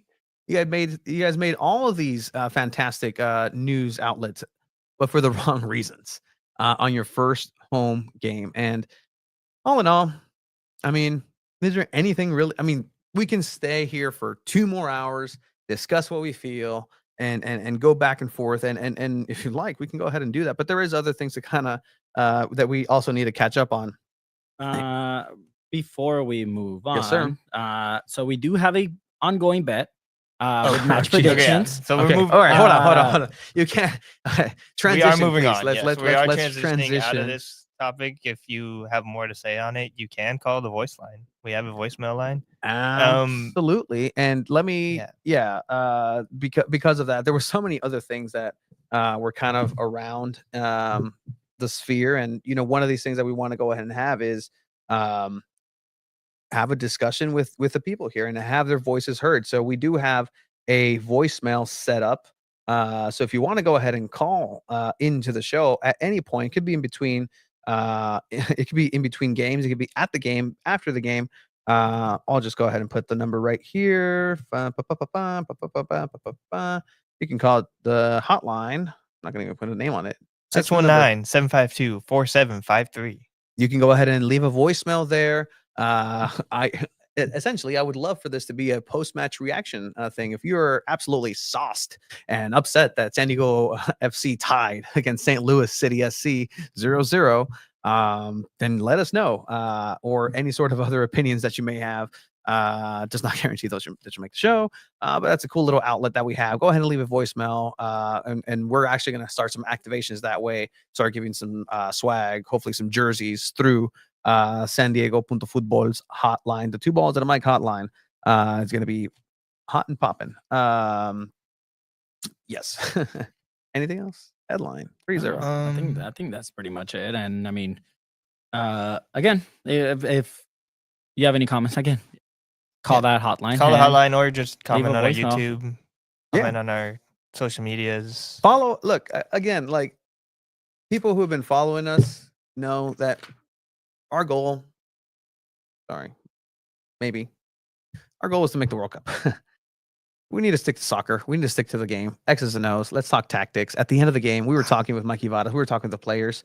But when important things like this have to happen and need to be addressed, we have to address it. I don't think so. I think soccer, sports have to be everything. Oh, that's what sports are. They are everything in our lives. They're the most important. I think, like Caesar said it really good the other week. Like, they're the most important, non-important thing. It's 100% so important. And things like this happen. Things cross over. Discrimination happens in soccer. Bad things happen. Beautiful things happen. Mm-hmm. That happened this weekend. A beautiful thing happened. We saw the birth of a new club here in San Diego. And then we saw like grossness. But I believe that San Diego will be better and we won't have to talk about it as much moving forward. We'll talk about other things that FIFA gets involved in. Like FIFA has plenty of issues. Oh yeah, pick one. Pick a day. Pick a day that you want to go ahead and talk about FIFA. There's like so many documentaries. It's crazy how many FIFA documentaries there are. Alex, we've been following you since Este Internacional days, antes que fueran grandes. Hey, we're waiting on the UPSL schedule to keep that going. So. Yeah, no, we cover soccer in San Diego at all times. So next topic, let's go to something. Was this bigger than Alex Morgan's debut for Wave? I don't know. In that debut, Alex Morgan scored 4 goals. They actually scored. Might have been scored. That was at Toro Stadium. Yeah, but the Snapdragon one. The Snapdragon one did have less fans, but they also didn't have pitch side seats at the time. I will be completely honest. I was on the field, and I think there will be nothing louder at Snapdragon Stadium than Kalen Sheridan saving a penalty kick against Angel City. That was at least until San Diego FC scores a goal. That still hasn't happened. That still hasn't But even then, I don't think there's going to be 35,000 people at the next game. 34,000, whatever. But maybe not. Probably not. We'll find out. That game is going to be March 14th, March 15th. In 2 weeks. So again, are we good to transition to match predictions? I we can. think so. Are we predicting for next week as well? We have to. Okay. So we have an ongoing bet. We're predicting if the team's going to win, tie, or lose. We're getting a score. So this is how we're grading it. If you get it right, if it's a win, tie, or loss, you get the point. If you guess the score right, you get an extra point. The loser at the end of the season has to walk from the garage, dribbling a ball. If you pick it up, you have to wear goalie gloves all the way to Snapdragon, which is a 7-8 hour walk. Yeah. 18 miles-ish. 18 miles. So Abe did predict the tie for this match. He said 1-1, so he gets 1 point. Tony and I both predicted a San Diego win, so we were wrong. And upcoming this weekend, San Diego is facing Real Salt Lake, a team that lost 4-0 against the Earthquakes, and then just beat Seattle Sounders 2-0 this weekend. Also, their assistant coach is former head coach of San Diego Loyal, Nate Miller. Yeah. reached out to the club. He's seems to be busy. He comes back. They come to San Diego in April, so maybe then we can get Nate Miller on. Yeah. Okay. Hey, this is your first time coming to play had Miller against San time. Diego. It's your second game coached at Snapdragon Stadium. First one was Dortmund. Yeah. First one was Yeah. against Dortmund. Match predictions for this one. Remember, there's no Chucky Lozano. It's an away match. What's the weather like over there right now? Yeah, that's a question actually. It is. I'm sure Denmark's also cold, right? Yeah. Okay. So the official next match is going to be match day 3, Real Salt Lake on Saturday, March 8th. That's going to be at 6:30 p.m. local time. You can find it on the Apple. And San Diego, Salt Lake has been touch and go. They started the season off beating Seattle Sounders 2-0 with a clean sheet. Then they went over and had a match against Herederos or Hercules. Earthquake, right? No. But they played in between. They lost. They're out of the Conca Champions already. They Okay. played a Conca Champions Yeah. match, which again, you're expanding time. A matchup that San Diego FC didn't have, a matchup that San Jose didn't have. So They played Herediano. So then again, you go ahead and match up against San Jose. You lose 4-0. What does that really tell you about a team? As much as a win and a tie tells you about San Diego FC. It's a small sample size, at least for San Diego FC. But a good point here that was brought up by Manu Mesa. Me impresiona el dominio del ritmo del partido que ha tenido San Diego FC, siendo un equipo de expansión. So to say that is the domination of the rhythm of the game and the pace and really controlling that tenor throughout the 90 minutes has been very impressive, especially for an expansion team. I was actually, right before you guys showed up, a guest on MLS Moves podcast, and he actually brought up a good point. Like with San Diego FC, from his experience and what he thinks, can potentially be the greatest expansion team in MLS history. Whoa. And that's before a potential Kevin De Bruyne arrival. It's been impressive the Mhm. way they've played the first 2 games. But again, Chucky's now injured. Who knows how long he's out? They're one injury away from being a good team to being a very mid team. And that injury depends if it's Jepes Versko. Like, he's really the engine of this team and everything goes through him. So hopefully he stays healthy. But again, that's going to determine a lot of things. I mean, you see LA Galaxy, they have like 6 starters injured and they're already 0-2. So, but yeah, match predictions is going to be 40-something degrees in Salt Lake. That's not too bad. It's for not too Salt bad. Lake. It's supposed to be partly cloudy. So feels like 40-something degrees right now. yeah, here. it does. It smells like IB too. We're going to go with Abe since Abe won this week. Abe, what's your I prediction? get to start. I predict a San Diego FC victory. Ooh, how much? Actually, nope. Take it back. Oh, San Diego FC loss. San Diego FC my loss. gosh. Oh, You okay. can't- 2 Okay, to you 1. can do whatever the fuck you want. 2-1. I like to like 2 switch to it up a little. 1. That's my official stamp. Boom. Okay. Last week I switched it up, but Okay. You need to have it's official. Tony? Yeah, sound effects for this shit. 2-1. 2-1 San Diego Loss. FC loss. I'm gonna go ahead and say I'll match it. A 2 on Salt Lake side. Okay. But then a 2 Oh. on San Diego FC side. Okay. A Who's tie. gonna score? Not Chucky Lozano. Not Chucky Lozano, but I can see this being a game where a defender scores. Again, very impressed by San Diego FC and their defense. Again, very much blanketed by the work rate that Sverskov is doing in that midfield, playing both ways and being that front line to give the freedom to Patty McNair and Chris McVeigh to move forward into the sides and be. What do they say? Play parallel? No. Play vertical soccer. Yeah, that never made sense to me either because it's like, of course you're playing vertical. Like you're trying to kick the ball up there. Yeah, exactly. Even on a 2D plane, like it doesn't. It makes sense, but it doesn't.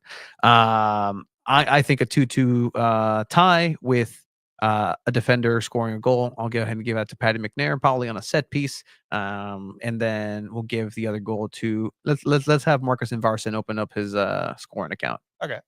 All right. And then Diego Luna on Real Salt Lake will probably score. Chiva? it's tough. Like I think it really comes down to if Chucky's even gonna play or not. Uh, I think Salt Lake is a team that can be competitive. Mhm. But I don't think they're all. I mean, you lose in the Conca Champions, you don't have to worry about that anymore. You're playing at home, but I think something about San Diego, just kind of like maybe on the road, can be a little different. I think they can still adapt. If it's the case where Chucky isn't going to start, I think they can prepare for that starting lineup already. So I think San Diego still surprises everyone, and they win this game 2-1. Okay. So a win, a They win. tie. So Win. So somebody's gonna go ahead Someone's and get getting- somebody's yeah. getting points after this. Um, let's get to some sound really quick. If you guys wouldn't mind, if you guys are fine with it. Yeah, we got time, right? Yeah, 100%. We got time. What time's the Sarape starting? Yeah, Right now, 25. supposedly. Yeah, 25 supposedly, but we'll be fine. Let's hear from right here. That good for you? That good? Sure. All right. We'll start with some sound from Defender, part of the core that has still yet to allow a goal, especially against, again, a high power offense in Los Angeles Galaxy. Chris McVay.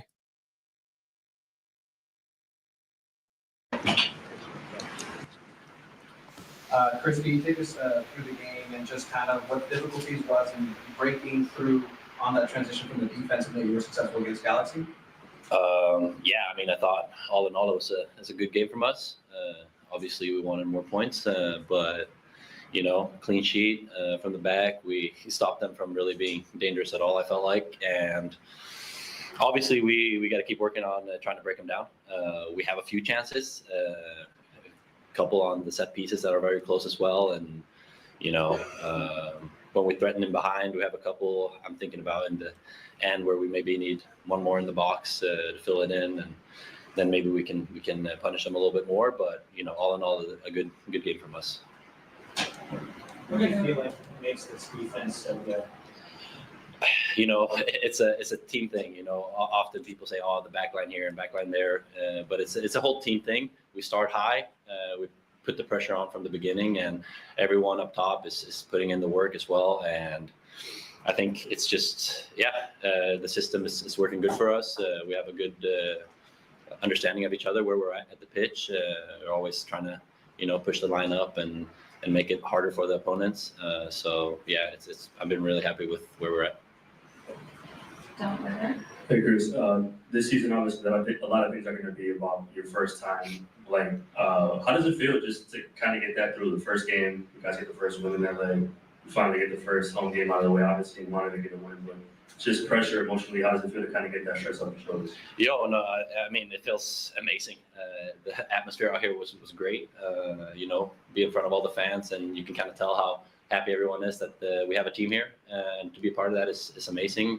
It was really nice to also get to feel the pitch and see how that is, because it was the first time for a lot of us. So, no, it was a great feeling to be out here.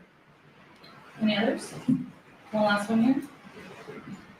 Alejandro Sandio from the Futbol. Can you talk a little bit about what it's like playing with your captain, n.F.o, who's so patient with the ball, especially on the backfield? Yeah, no, I mean, I think it's amazing. The Europeans over there, they think a little similar to me, how I grew up, the way I played over in Sweden. So I think we have a great understanding of each other. It's really good to have him and even n.F.o, how they move together on the field to help us in the back line, build out from the back, and just like a net that makes it really easy for us to play out. And you can kind of tell how frustrated these guys get, and even LA last game, they can't really take the ball from us. So, I mean, he's been great in there, and even defensively, he wins a lot of balls for us today. So, yeah, it feels easy when you play with him. So, yeah. And thanks, Chris. Thanks, guys. Hey, thank you. We have the mics. If anyone wants to start with questions, we can start here up front. Patty, a second clean sheet for the club. What are the successes with San Diego, and what are they seeing by building out the back and still maintaining a good defensive shape throughout the match? Yeah, during pre-season, we worked a lot playing out from the back. So that was the style of play I knew I was coming to, and it's something that I've sort of done all my career, playing out from the back. So it's something that I'm very very comfortable with. And yeah, in pre-season we obviously had a few friendly games. Obviously, we conceded a few goals in pre-season, which is probably a good thing because then you can sort of rectify that when the season starts. So I think it's 2 clean sheets in 2 games is I'm very happy. Patty, it's also back-to-back games where you guys have dominated possession. I don't think anybody saw that coming from an expansion club. What's giving you guys the confidence to play on the ball so comfortably? I think Maggie, the manager, I think his ideas, they're very good, and the way he sets us up to play, I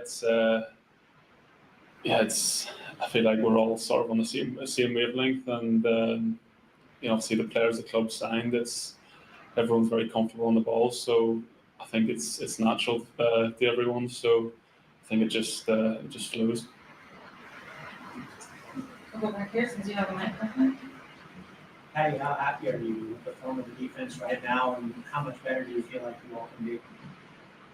Yeah, as I touched on before, it's it's nice as a defender to get 2 clean sheets in 2 games, and we worked hard in pre-season on a lot of things, so it's good that 2 clean sheets.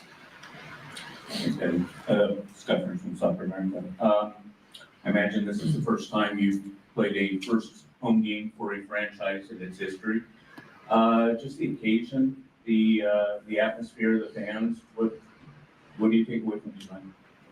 Yeah, it was amazing. The build up and all week. I think everyone was really looking forward to it. And yeah, it's the atmosphere before the game was incredible, and it carried on throughout the game. It's just I think there was that disappointment in the changing room that we just couldn't sort of give them something to celebrate. But I'm sure that'll come in the season. Yeah, you know what Chucky means to this team, and obviously the way their crowd reacted to him. Disappointing to see him go off early the way he did. Yeah, of course. I thought he started the game really well as well. He was very dangerous. He's a top player, and I think any team when they ever lose their one of their best players, it's obviously tough. But it's a squad game. We've got very good players to come in and replace them when needed. So obviously it's disappointing, but it's a squad game, so we just need to move on. Any others for Patty? The last one. All right. So we'll go ahead and stop that. Some sound from the players right after. Hey, some soccer stuff.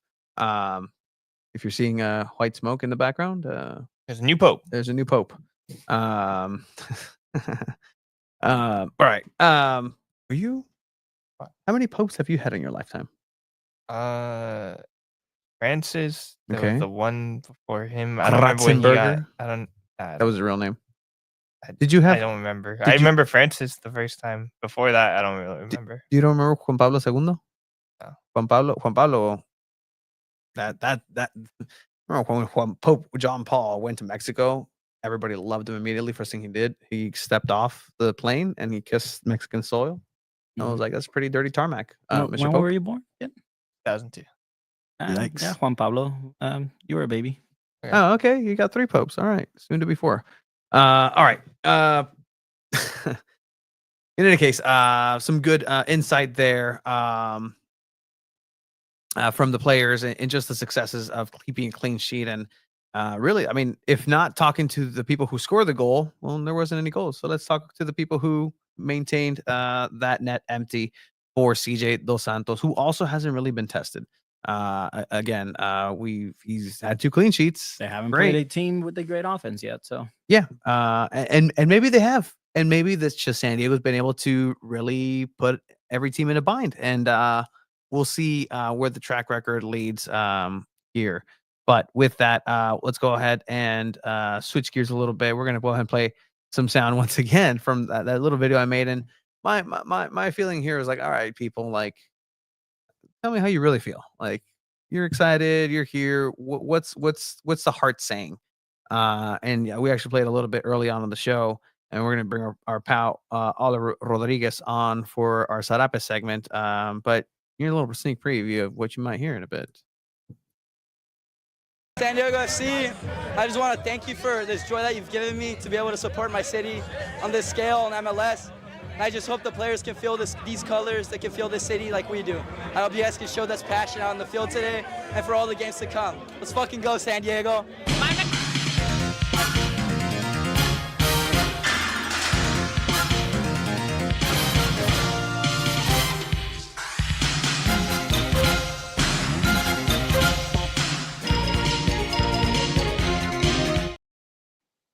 And we want to say season's greetings to El Chamaco, Oliver Rodriguez, who I will say part of the Dago Boys is the person who every single one of the Dago Boys has been telling me, this is the guy. This is our guy. This is nuestro morro.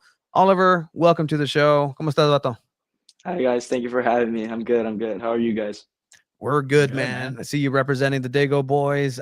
Somebody who, hey, honestly, I've been getting some criticisms before leading up to the team launching. You're like, hey, nunca hablan de los Dago Boys.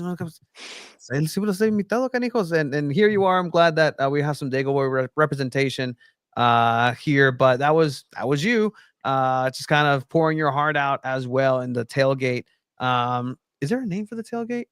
I looked like a swap meet in the best way possible. And if you guys want to call the alley or the tailgate and swap meet, that'd be dope. If not, ignore me completely. But that's for everybody to have or not have. Oliver, so what did you think about the pre-game, the preparation? Like, what did it take for you guys to really come together for this?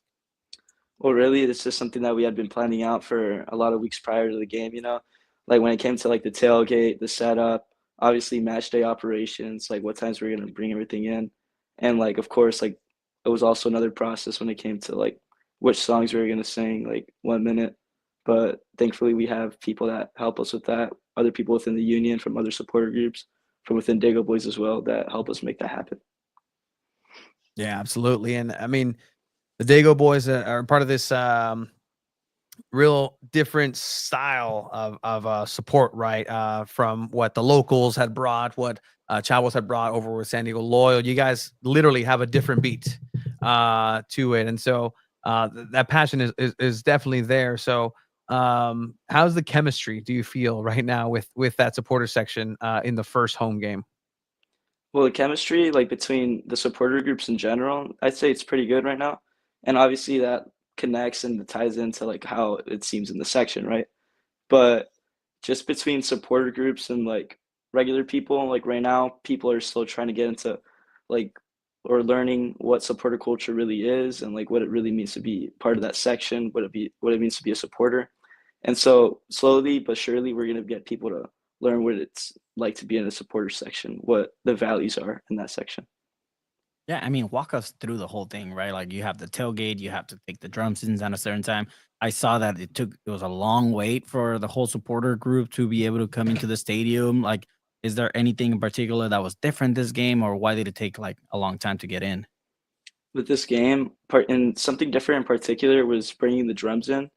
Usually we bring them in at a bit of a later time, usually with the march, but this time we brought the drums in earlier. So once we were in, like, you couldn't come back out. So it was really just there, getting inside the stadium, getting inside the section very early on in the day, and just setting up for what was to come. So that was pretty different from what we had previously experienced at Snapdragon Stadium.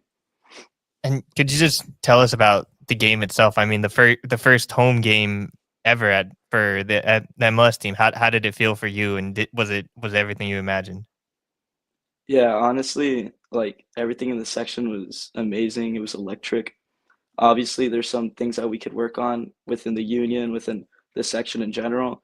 But honestly, the build up, the tailgate built up it brought up all the intensity that we were going to show later in the day in that supporter section. And honestly, the plans that we had planned out worked out well, just as we expected. That's awesome to hear. And I mean, you've been an integral part of the Dago Boys and Frontera San Diego, and representing the team very well up in Carson. Take me through the first game that you guys were at up in against the champions in that top left section, and everybody, kind of was looking at it, and then the camera started panning, and then the jumping from side to side. Like it got wild up there, guy. Yeah, like basically just going into that day, into that whole week in general, we just knew that we're gonna be in that away section, but we knew for a fact that we were gonna have to be louder than the home fans that game. Why? Because it was our first game, and it was our first impression for the MLS as well. And so in general, just during that whole day, we went with that mentality and we made that shit happen because we know what is possible with everybody united, what's possible when everybody's sharing that one voice. I mean, it helps when the team wins, right? Like when it's a 0-0 game, I'm assuming it's a little tougher to kind of keep the same energy. Exactly. And so like we just made sure everybody like knew that, hey, this doesn't stop, this doesn't stop at the pregame. This doesn't stop at minute 10. We got to go all 90. And so what's your training with the drum? Like, I gotta know. Like, we have Papi Chavo, who's on the Big Bertha drum as well. But man, the stamina that you have, like, are you classically trained? Are you in marching band? Were you in marching band? Like, you're graduating already? Making sure that all the waivers were signed before coming on the show. No, I'm just kidding. Nah, basically when it came to the drums, like the bombo con platillo, like the drum with the cymbal and the repique, that one that I was playing right there, I'm basically self-taught. It's just that I've been practicing since a young age, since I was about 7 years old. And so just like watching videos growing up and just like practicing on my own time with like, I don't know, whatever it could be, my imagination sometimes. It's just years of practice and that made it happen like that. And then the jumping and the hopping side to side, like, is that a Dago Boys trademark? Who brought that in? Was it an idea that just sparked right then and there? Because I can tell you that, like, that's the part we're getting. That looked fantastic. Yeah, so like before that, we had pretty limited amount of times that we could practice the songs inside of a supporter section. But no, that was orchestrated completely by all the supporter groups right there, all the capos taking charge right there, us, Chavos, Barra 18, Riptides, all those guys. And we just made that happen right there. I think it was made kind of on the spot right there. So, all right, tough question here. Obviously, the end of the game here at home had some controversies. There was no chance from when you heard you were right next to the supporter section. We were up in the, what is it? That's north whatever end, and we didn't hear it from the supporter sections, but the chant came on through. Has there been a conversation to make sure that, at least for the supporters, that that's not the case at all? Is there anything that that would be a consequence? Say somebody does say, I'll just give a quick example. Before the pre-match, I did see a lot of correct policing, down to the fact of like, hey, you got to wear your wristband. You cannot be here if you're just trying to get a closer look. Nah, that's not what we're about. There was a kid that had a Liverpool a scarf, and that shit got shut down immediately. Like, put it away. And okay, Roger got it. But as far as that, is there any conversations pre-match with the club, with the team that you're aware of, with the Dago Boys, with the union? Kind of, what was your take on that? You're just talking about the chant, right? Correct. Yeah, so there's definitely measures being taken. We've seen the statements by the club at this point. And of course, like the union has posted their own statement as well. And they're going to continue to kind of promote like us going against that chant because, of course, that's not what we stand for. We're against all of that, all the homophobic chants. We do not endorse any of that. And we want to make it clear to the rest of the MLS community that it's not us that are starting those chants, but it's just other people that are irresponsible and disrespectful. Yeah. And again, thank you for championing this and being part of the solution, and really just being a part of the chants. If you do want to chant something else, there is a lot of pages for SDFC chants, or just follow Dago Boys, follow SDISU, Frontera, just San Diego pages, as far as how to learn that. Instagram page is dedicated to just learning chants. So. Hey, that chant app, from what I heard, it's pretty cool. If you guys don't know the lyrics, it pops up and tells you the songs as you guys are doing them. How does that work? Yeah, so that's exactly how it works. Like in the chant app, all of the songs are listed out, all the songs that we sing on match day, basically everything that you have to learn, it's right there. And yeah, they just pop up when we sing them. So it's pretty cool. I agree. All right, I do gotta ask. Are you? No. Oh, so all right. Look, there's always this kind of like discussion of like, no, pues no son originales, todo es ya está hecho, las canciones, el ritmo. Original SD, what would you in Porra is that, you know what, San Diego is working on that they can see. Because again, like, you know, the pacing does exist elsewhere, and there's only so many chants in soccer in a lot of different ways. Not everybody can be England, where literally like you just make a chant, you know, mid game and everybody's on it. Like it's very weird. It's different. I think these are like more songs. Yeah, That's a lot, that's 100%. a lot nicer. Yeah, no, 100%. But is there what would you say is SDOG, SD original right now? As the original, you know, I think all three groups, us, Frontera Ultras, Barra 18, obviously those aren't all the groups, but we have like our own original songs. Like for example, I wrote a song for us for Diego Boys called Yo Me Enamoré. It's an original song, like no other team has that. Same with Frontera Ultras with their song Como la Flor, and then Barra 18 has a song inspired by Maná. So we're definitely focusing on being authentic to the city, being able to bring originality to this club, and that's something that we're just really valuing right now. Hate to be you know, put anybody in this predicament, but you guys can excuse yourselves, gentlemen. Say my name is I don't know, Bob, and I don't speak any Spanish, but I would like to go ahead and be part of the section.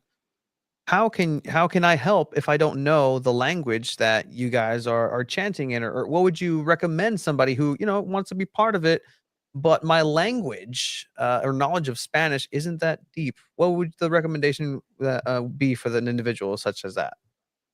Yeah, honestly, if it's just like struggling with maybe a language barrier with the songs, or maybe you're just like not super like knowledgeable with the chants at this point, um, it'd really just be like nice and helpful and just be beneficial for the whole section to just like go bring the positive, energetic energy that we just want to see in the supporter section, you know, jumping, you know, waving your hands, just or of course, like if possible, like sing the songs, you know, that'd be the best thing. But you know, as long as you bring that energy into that section, you're not just like sitting down, standing, frozen, watching the game.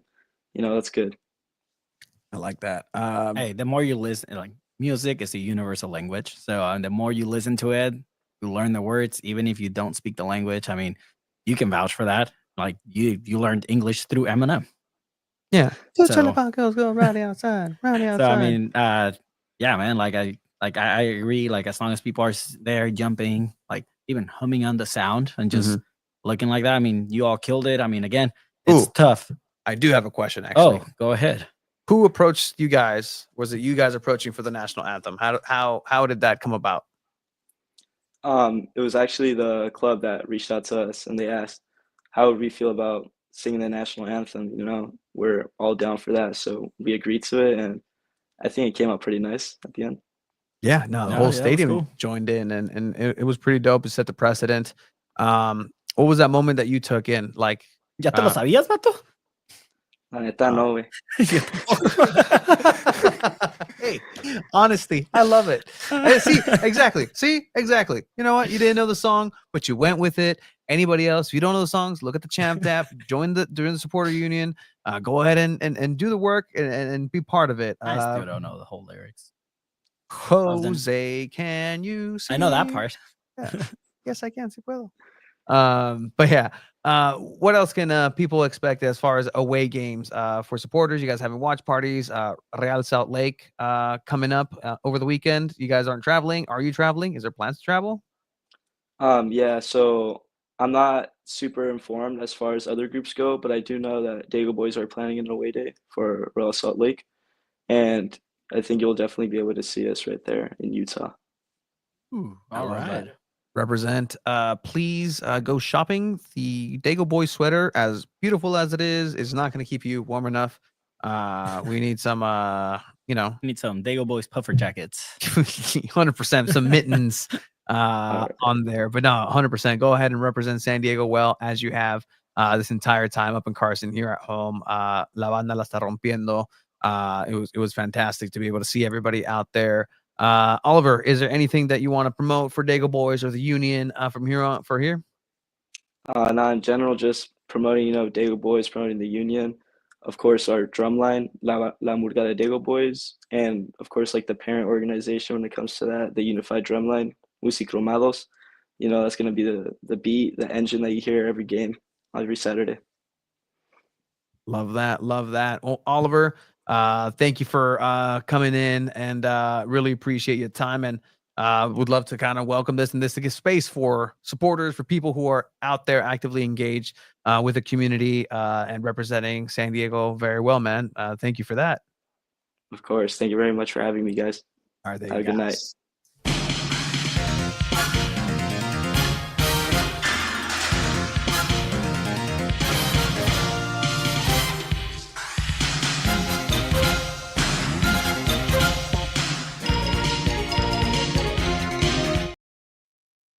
That was good. Yeah. I like the That's cool. honesty. Yo tampoco me lo sé. güey. Didn't know it. 100%. It's a. You know it? Word for word? Yeah, you do. Yeah. You know the Mexican one? Yeah, I do. Which version? They're Tony The Long. long. The long I know. version. I know the long version of it. Oh. There's like hidden stanzas. You have to be a super fan. A super Mexican. I know you do. I I've was heard in it. La Escolta. The color. I was too. Oh. In the thing that you put the flag, the color guard in Okay. and you I had did to learn it. folklorico. Yeah? Yeah. What color was your dress? I was the one with the little machetes. They let you have machetes? That was butter knife. Oh. I was that little. Oh. Can you still do it? I'm not gonna make you do it. Nah, kind of No. a little bit. Hot take. I've never enjoyed watching Ballet Folklorico. Whoa. I never did. I mean, I went to Chula Vista High School, and there was a great Ballet Folklorico group, and I just didn't enjoy it. I Yes. just can't. It's the same music every time, and I love it every time. Yeah, literally, it's the same song. Like yeah. I don't want to sing. All right, but we're gonna start transitioning over to our next set, man. What? It's To one answer the question, yes, it's still played at. that, it does, Yeah, and it yes. plays at 6 a.m. too. I Absolutely. learned that. I've always heard it at midnight before. Maybe I don't wake up early enough to listen to the radio, or I'm always listening to like sports radio, I think, in the morning that early. But one time I was driving at 6 a.m. and I heard it. It was really cool. Yes, the white kits should be worn here on the away match. Yeah, no, 100%. It's played at 6 a.m. and It's cool. that's why, and I have a fun fact. I had to inform some of the people that are actually running the radio and for the club of San Diego FC back when they used to work at San Diego Loyal. Just of like, hey, we're trying to get into the radio here. I'm like, hey, you need to understand something about radio in San Diego. It's weird because half of it is in Spanish. Even the ones that are in English are located, their antennas are in Ensenada. So it's on Mexican soil. So at midnight they play da da da da da da da da. We now That's pause why for a the message Mexican from our national. local- And on Sundays you get La Hora Nacional, which is a national hour that plays all across Mexico, and it's like news. It's like PBS, and you get that at 9 because it's a couple hours before midnight Mexico time. On top of that, my favorite thing about having Mexico have the antennas is that you get political commercials in English But for the most Mexico. awkward.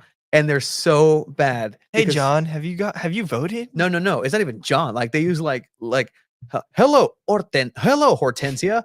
Have you voted yet? Like I said, have you voted yet? Your INE? No. It's so easy. No, Pablo, I have not. Well, you better get on it because next year they are requiring the INE in order to go ahead and vote for your local candidacy.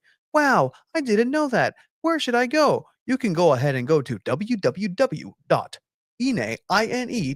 www.ine.com.mx.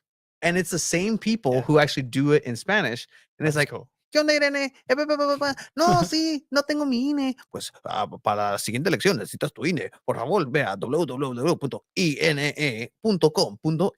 It's the same people. Hilarious. Yeah. I didn't know that they did the American national anthem in Coronado. That's cool. I gotta be I there. believe No, it. you hear it here actually with a trumpet. Oh really? Yeah, it's You don't pretty hear rad. that? That's not the Mexican national. No, I The mean, U.S. national. I've heard that. You know what I'm talking about? That's the Del Mar. That's the horse race one. I was doing like the military one that they hear when you wake up. Which one is that? Okay, I probably know. You can do it. It's okay. No, it's not that one. I don't. This show's so now dumb. you're scaring me. Now you're scaring me. I don't know if I'm doing it right. We'll figure it out. We're not leaving the space, Abe. No, It is it's time for fine. goals, calves, and greats.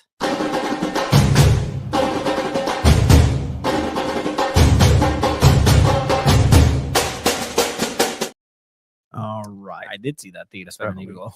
All right. So goals, gaffes, and greats. It was hard this week. Hard to choose.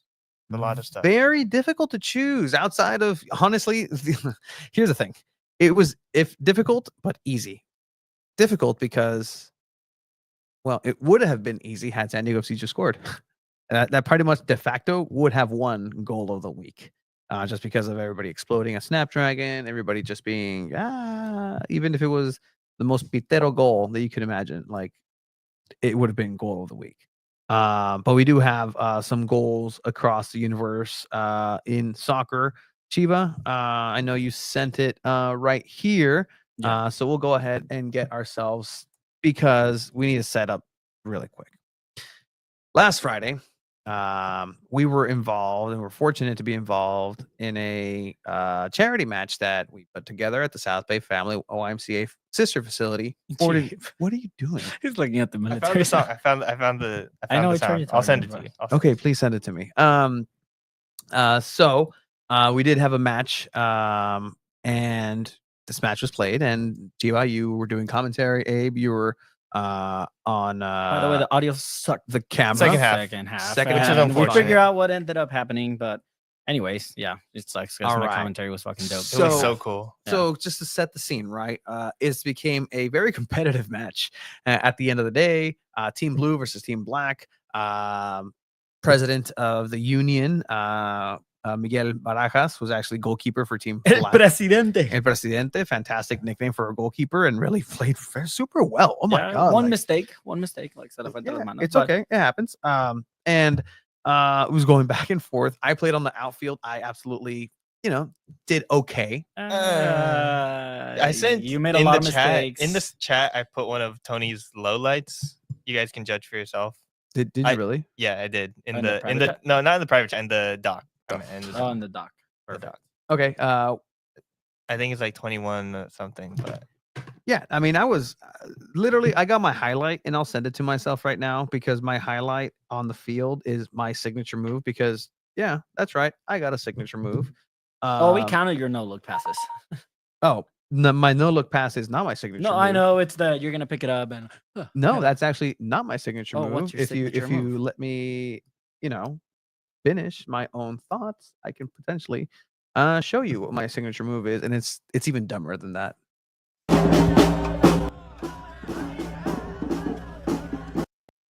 I told you it's the lookup. Oh, okay.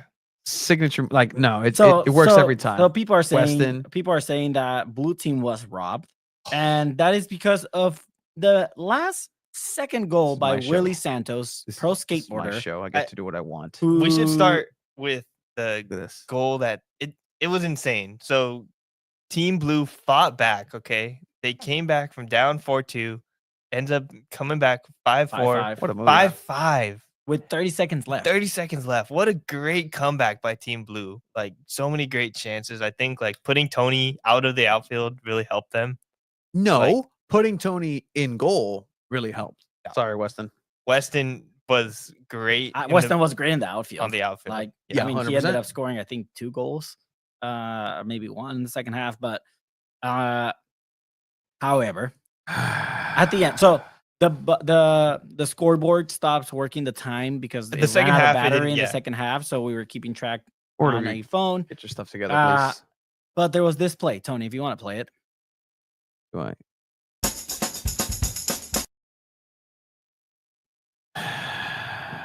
You want us to handle it? No, I got it. Gracias.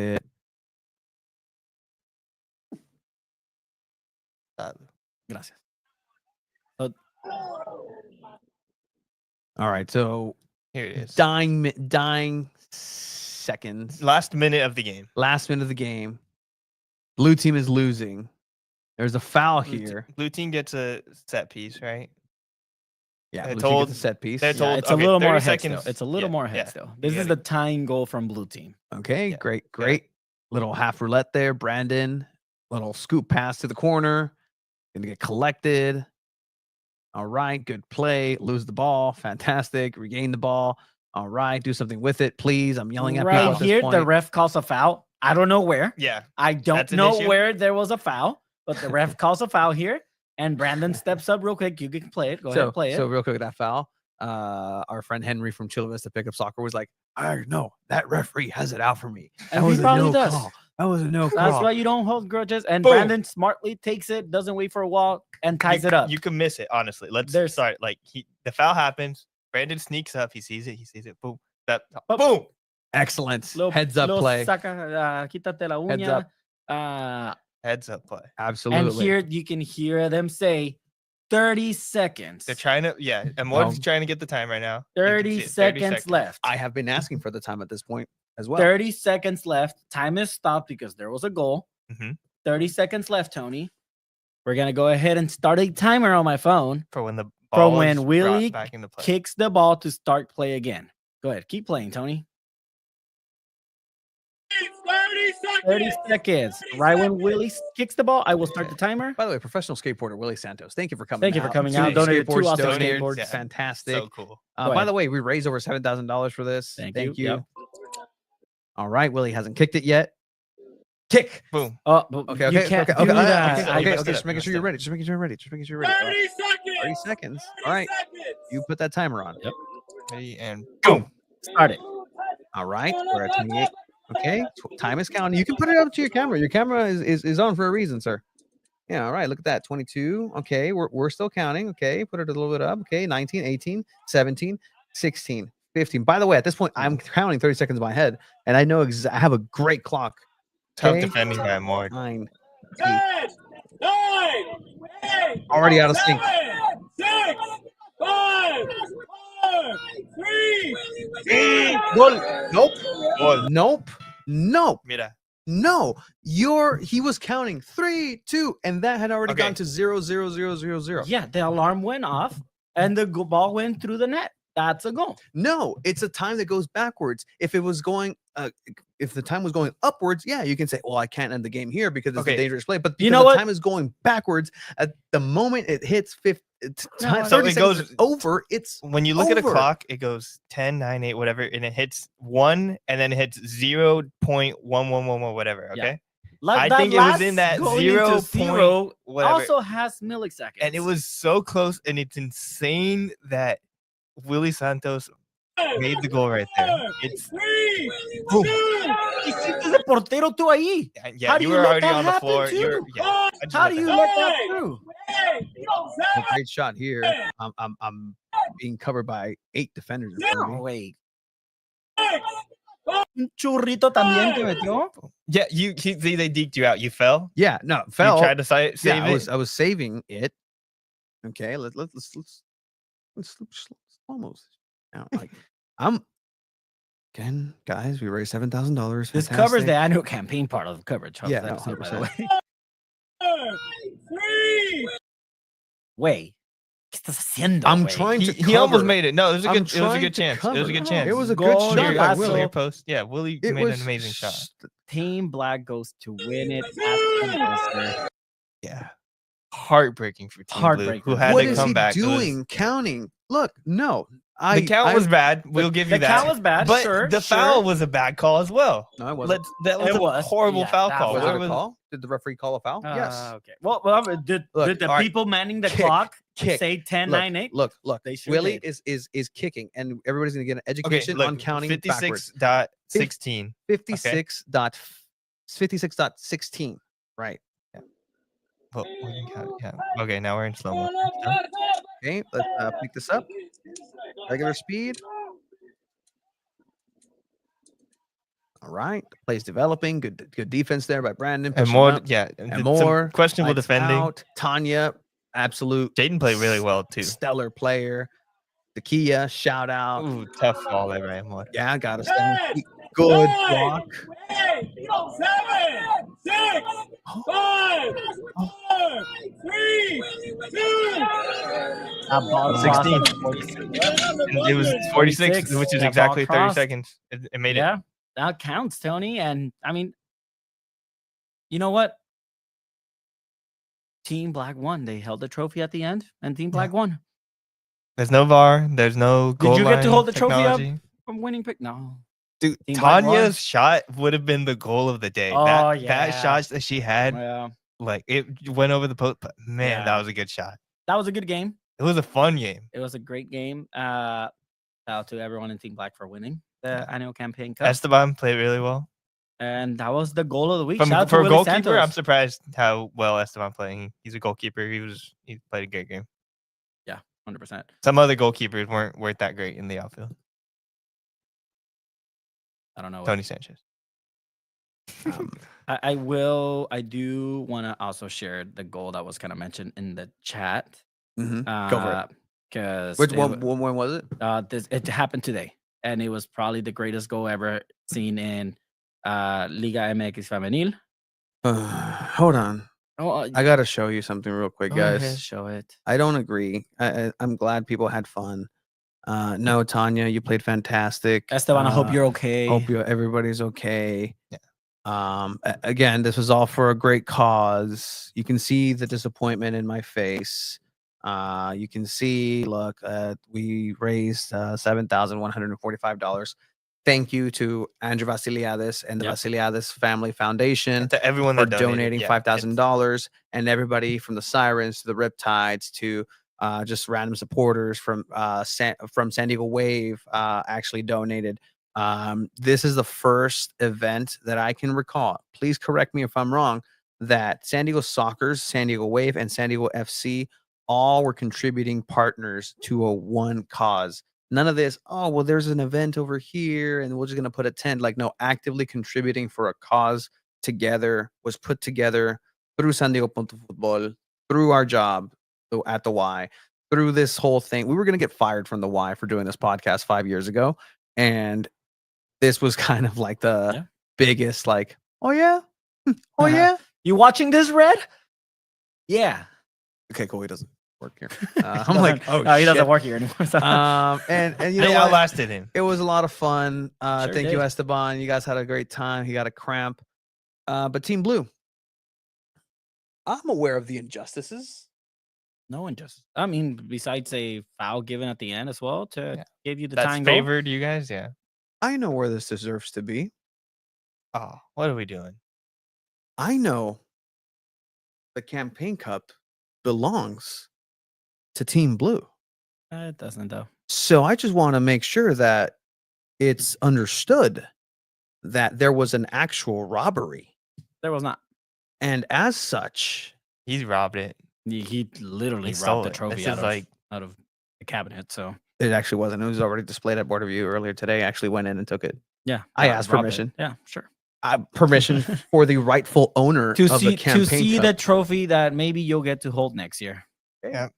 Well, there was other people that took a picture with it. They got to do the whole. Hey, they actually won the game. They so. won the game. Congratulations to Team Black. Yeah. I can't wait for next year as well. Maybe we'll be playing in it next year. Who knows? No, we'll probably still have to maybe. do commentary and Depends. stuff. Yeah. But yeah, shout out to Team Black for winning. And Evan, here's the other goal that was scored because this was fantastic. Jennifer Hermoso va tan corto que reacciona de buena manera la defensa. Tembi complicaba a Jennifer Hermoso. Adiós. El balón y lo mantiene en el rectángulo verde. Va al primer palo, remate, Oh, yeah, dude. Yeah, dude. La Maga. Yep. Jackie Ovalle. Yep. My God. Yep. Yep. That shuts out any other goal that they sent us our way. Golazazazo. Thank you, Wingstop, for sponsoring that goal. ¿Ya podemos apagar las luces de irnos? ¡Vámonos! ¡Qué golazo de la Maga Oval! Acabamos de presenciar el mejor gol del torneo. Híjole, y si de la apuras, historia. Vámonos. Ya. Y el mejor de su carrera por la forma en la que define. Aquí lo vemos. Oh, What a pass. almost offside. Señoras y Can you imagine if señores, that was es offside? para Oh, mí man. el gol más vistoso que ha marcado la Maga, Jacqueline Ovalle. ¿Qué Pato. Dude, that's like logo type Pato. stuff. If that's not a Puskas nominee, That's a poster. That's a logo. That's if insane. that's not a Whoa. Puskas Tenemos que poner otro nominee, nombre, eso no es un escorpión, pero algo así. he has it out against Mexico. Estoy en shock. No O sea, importa. ¿qué Golazazazo. The selección is in very good hands with Jackie Ovalle. Golazazazo. That was crazy. Jackie, you were invited to Team Blue for next year's campaign cup. Yeah, no. Again, sure, we raised 7,000 for fine. Like that's fine. Like, Sorry, Willie it's Santos. fine. Yeah. But Willie Santos is now my arch nemesis on the field. Willie, you were very nice in the comment section. He actually commented on this. I did see on this game. He's so cool. Yeah. Oh, of course he's so cool. He's really goddamn Santos. Like, this was so much fun. Win or loss. Or loss. Okay. Thank you so much for a Hope you great had event in the a memories. great time, Tony, as a It's loser. so much worse when they're nice to you after they beat you, isn't it? Yeah. And You have to there deal was, with it, like, there oh was a my moment God. because like I did take out his legs when he came You out. did. You Yeah. did. And- Wait, cálmate. Dude, we were like, that's a All pro ball. skate. All ball. 100%. All ball. 100%. Hey, don't get in my Hey, box. I don't care if you're 100%. Willie Santos. Willie had the last laugh. He scored the winning goal on Yeah. you. True. No, he did. Yeah, And now to move on to you have to hold this. our great of the week.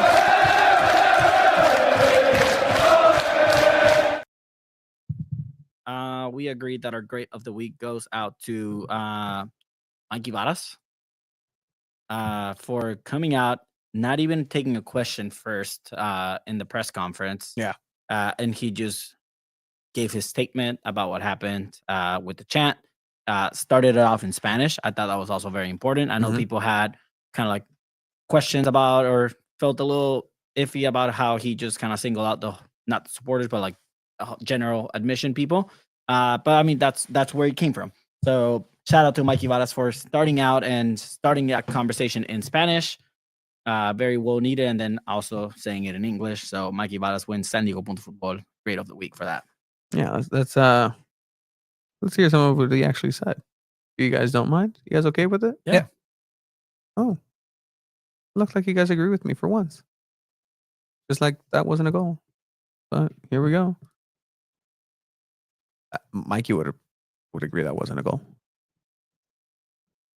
Decir que, mira, no podemos usar racismo, no podemos tener palabras discriminatorias en nuestro deporte, en nuestro club, en nuestra comunidad. Esto es inaceptable. No es una representación de mí, de los jugadores, del club, y no es una reflexión de San Diego como una comunidad. Esta es una comunidad diversa, lleno de amor, y tenemos que estar juntos todos en este mundo. Y no podemos ir y decir cosas como lo hemos dicho en este partido. Quiero aclarar que esto no fue nuestra hinchada principal, Frontera. Frontera tampoco piensa que estas cosas son aceptables. Esto fue gente en los asientos generales y no fueron toda la gente, pero fue un grupo que se escuchó. Y bueno, quiero decir que si van a seguir así, es mejor que no vienen a los partidos.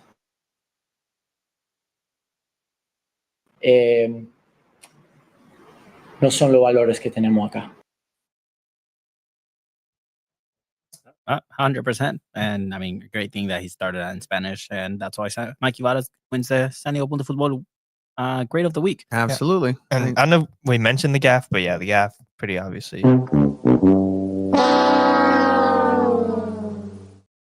Saying a pretty obvious gaff. And that goes to anyone who participated in the chat on Saturday's night.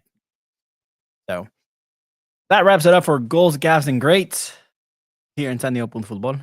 Yeah. 2 balls in a mic. And we do have some wave to talk about as well. And That's Tony, true. anything before we move on? Anything that you want to add? Yeah, actually, really quick. There was a separate, I'd say a co-winner of great. Again, a great message there. But There was also action in the soccerverse across San Diego. It's the last day of high school soccer happened. Some CIF championships. I'm trying to find it. Oh, el portero. El portero. Sí, You would give it to the goalkeeper. Oh, 100%. 100%. Yeah. 100%. Goalkeeper with 3 penalty blocks to win the CIF, right? Yeah, and I'm trying to pull this up. And it was, for the open division too. So shootouts. Open division was that Benita? Benita played in that one, right? Bien sabe, güey. Did you send it to me? Where is it? You send it to me. I saw it. I think it was on Twitter. Check the DM with me. You send it to me. Oh, yeah. Here we go. Want to shout out people who do cover soccer in San Diego, and one of the people is Chase Isidro from KUSI. KUSI with the rare W for hiring Chase and letting him do his thing. He was all soccered out all day, but this is not 1, not 2, but 3 saves per KUSI by Archie Gonzalez. In the penalty shootout, completes the three-peat for St. Augustine in the CIF SDS Open Division Championship. And here it is.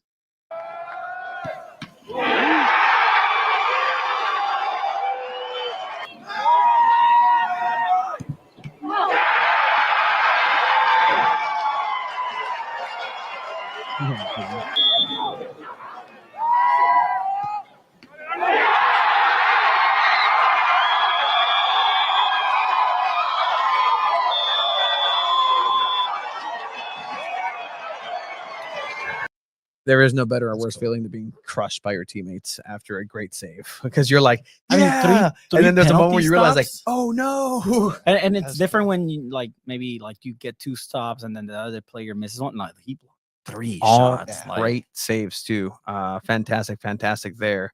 There's the things that a goalkeeper doesn't stop a penalty kick, the player misses it. I disagree with that. I think goalkeepers have when there's great goalkeepers that are just specialized in penalty stopping. And we've seen that in the highest stages in the World Cup, where they just know how to read a player. And I think penalty stopping is an art in the goalkeeper form. But yeah, 100%. shout out to that. And now we're ready for San Diego Wave talk, because they have a new kid that we're going to talk about a bit. And we talked to some players on Thursday at their event. We all know and love. And more back to Tony. Tony doesn't expect that ball over here to Willie Santos, pro skater. Great through ball over to Henry. Henry cuts in, passes the ball again. It's going to be a great chance here for the black team. Josh couldn't get there. Get a substitution. Shout out to the Sirens who came out. Yeah. Drummed the whole thing. You rarely hear a "Let's go both teams" chant. Be appropriate. Again, on Josh over to Esteban, who the game's all up by here. More. This is a great chance just yet. Getting destroyed again. Good pass on Josh over to Esteban. You were terrible on the passes. outfit, Esteban Toscano. Here. Dan with the ball now. The views, Dan though. There was one shot in the first Very half. fast Tony, play. that Takes you a shot. close, Great and I can't shot. believe you missed that. Can't believe I missed that. That was just Trying unfortunate. to find Tony again. Finds the space. Brandon, here comes a good chance for blue team. Blue team takes the shot and he goes over the bar. Got Kevin with the ball. Takes on 3, takes on 4. Gets another one. That was Jaden. I love Jaden, dude. Jaden was Jaden finding the space. Look at Waits this. for someone. Coming in. Takes Oh, another one. adios. Jaden taking the ball 50. over. Oh, This is a no. Jaden show. Adios. Jaden's going. Takes on 3. Takes on 4. Gets Oh, another one. Brandon, Another dude. one. It's a pass. Weston saves it.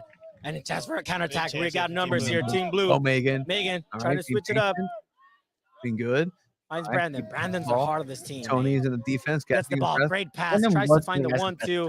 by far. Miguel gets lost at the Presidente. Here comes a chance for Brandon. was Trying to great get on the it. shot off. Oh, Brandon with the oh, left. It gets deflected. Oh, it's cerquititas. The ref. Mano. Yes. Marcó Here's mano el the set piece. árbitro. Here's a set piece. Absolutely. Right outside the box, Abe. Oh, Abe with the great zooming. The zoom technique. Shout out to Brandon for giving you that pass. Oh, great pass. Not too Fantastic. sure. I'm not Great sure. We pass. gotta see what Coach Tony set up here. Tony Good throw. kind of wants to take the shot. You They see know. Tony lined up. Brandon has the shot here. Trying to find the space. Lays it up for Tony. Tony takes the shot.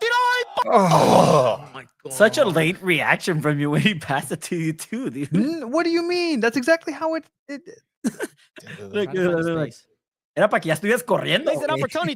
No, but if that had I done it, it would have hit on, on the heel. Okay. And they would have telegraphed. They would have known that he was doing it. It was Exactly. Sneaky. It was sneaky. Bro, the best. Did it go in?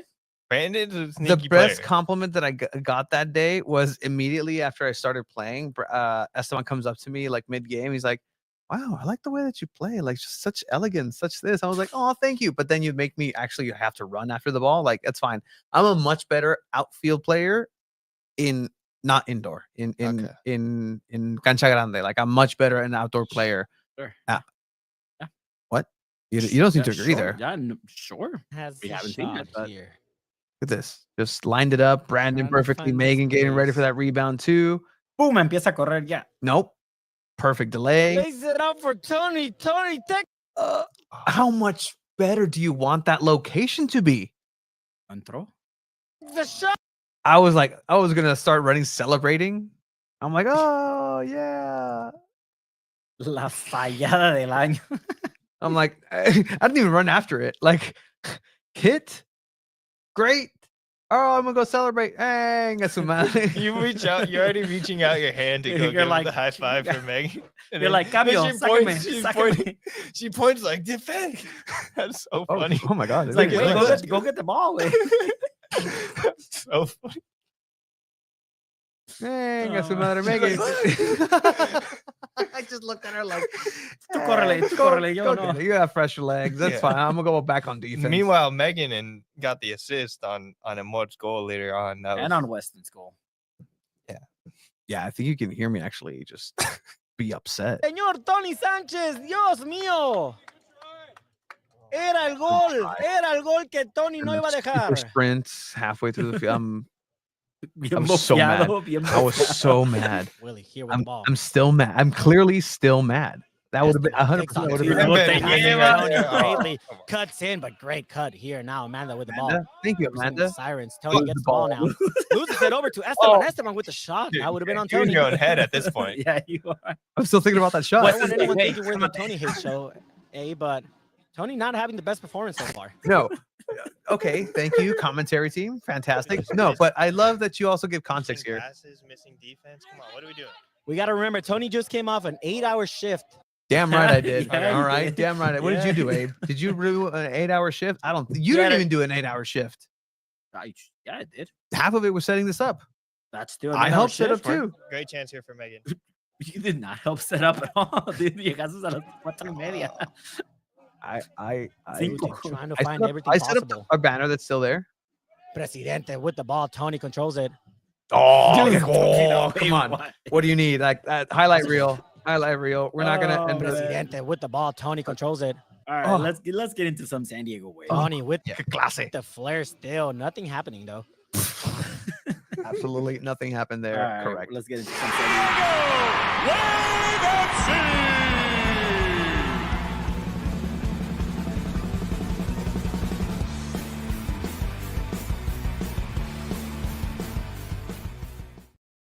Breaker Soccer says, "Who won?" Team Black. The Black. no. What do The you mean? Border View and Southway Family YMCA And were the Team Black. winners. No, team Team no. Black Esteban. got the trophy. That's out for debate. Esteban. No, It's not like, up for if debate. We just talked about it earlier. San Diego Wave released their new away kits, the Altamar kits. You see it right here behind Abe. I mean, cool. we're a I'm podcast for that it. loves talking about soccer, but when new kits come out, we have to talk about it a little bit. I don't think this. I'm wall a has ever person been that doesn't seen. really care about kits too much, but did you guys like it? inside baseball here. I don't think it's ever been revealed that there's a wall behind that kit. Thanks, Abe. Yeah, no, wow. Oh, and wow. and the fact that their hangers are black and just the Thanks, Abe. the Damn. Dollar Tree ones, bro. No, it's Abe. fine. Good detail on there. Nike, the official purveyor of San I Diego talked Wave. to someone, and the first thought they gave me was that they thought they were kind of like they looked like a pool. But I think that poster right there as well behind Abe gives kind of like the great context behind the kit. You have the Del Sol still as the primary kit this season, and then you have the Altamar kit, which I personally like better than the pink one they had I think last season. I agree. This is their best away kit. Honestly, one of the best combinations in the NWSL. I've seen a lot of people say, which is pretty cool. I think, yeah, this one it's really cool. It's simple too. Like obviously it's got like Yeah. like moves, the waves and stuff. But at the end of the day, it's just like it's a blue jersey, and that's what you need sometimes. Yeah, some cool visuals. We know at Young the Ryan who helped do the photo shoot for that as well. A good event over at Mission Beach. This is one of the best images that San Diego Wave has released in general. Yeah, and we got to hear from the players as well on what they thought on the kids. Tony, I put on the private chat the link to that video. Fantastic. Which one of the players is actually, I guess, best friends with you guys. You guys have been killing it out there. Thank you. I have to, work. But Kennedy West, was it Kennedy Wesley? Yeah. Yeah. A little bit later, it's getting very comfortable around San Diego Punto Futbol's cameras and microphones. But here's Kaylin Sheridan. Kaylin, can we get just your overall thoughts on the new kids this season, the away ones? Yeah, they're the best ones in the league. They're so cool. I'm so excited to see the girls pull up in them, and I think everybody else is too. Pretty impressed. And what does it mean for you to just be able to come out to events like this and see all the fans, see all the little girls, everyone? What does it mean to you? It's so important for us as a team. I think our connection to our fans has been what's kept this team going in the hardest moments. And so being able to come out here and spend some time with each other and really get to know our fans and have them get to know us is the best part about this club. You've been in the NWSL for many years now. How much has it changed from then to now? And especially like looking at these kids, like it's complete 9 day. What's it like? Yeah, absolutely. It's a huge shift from when I first came into the league. The professionalism, the money that's within it, and everything from the stadiums to the training facilities to just the resources has grown exponentially. And I think we're only at the beginning of that growth. So it's really exciting to see. And I'm happy where they're coming in. And I hope that these kids that do come in now continue to push that and don't settle for where we're at.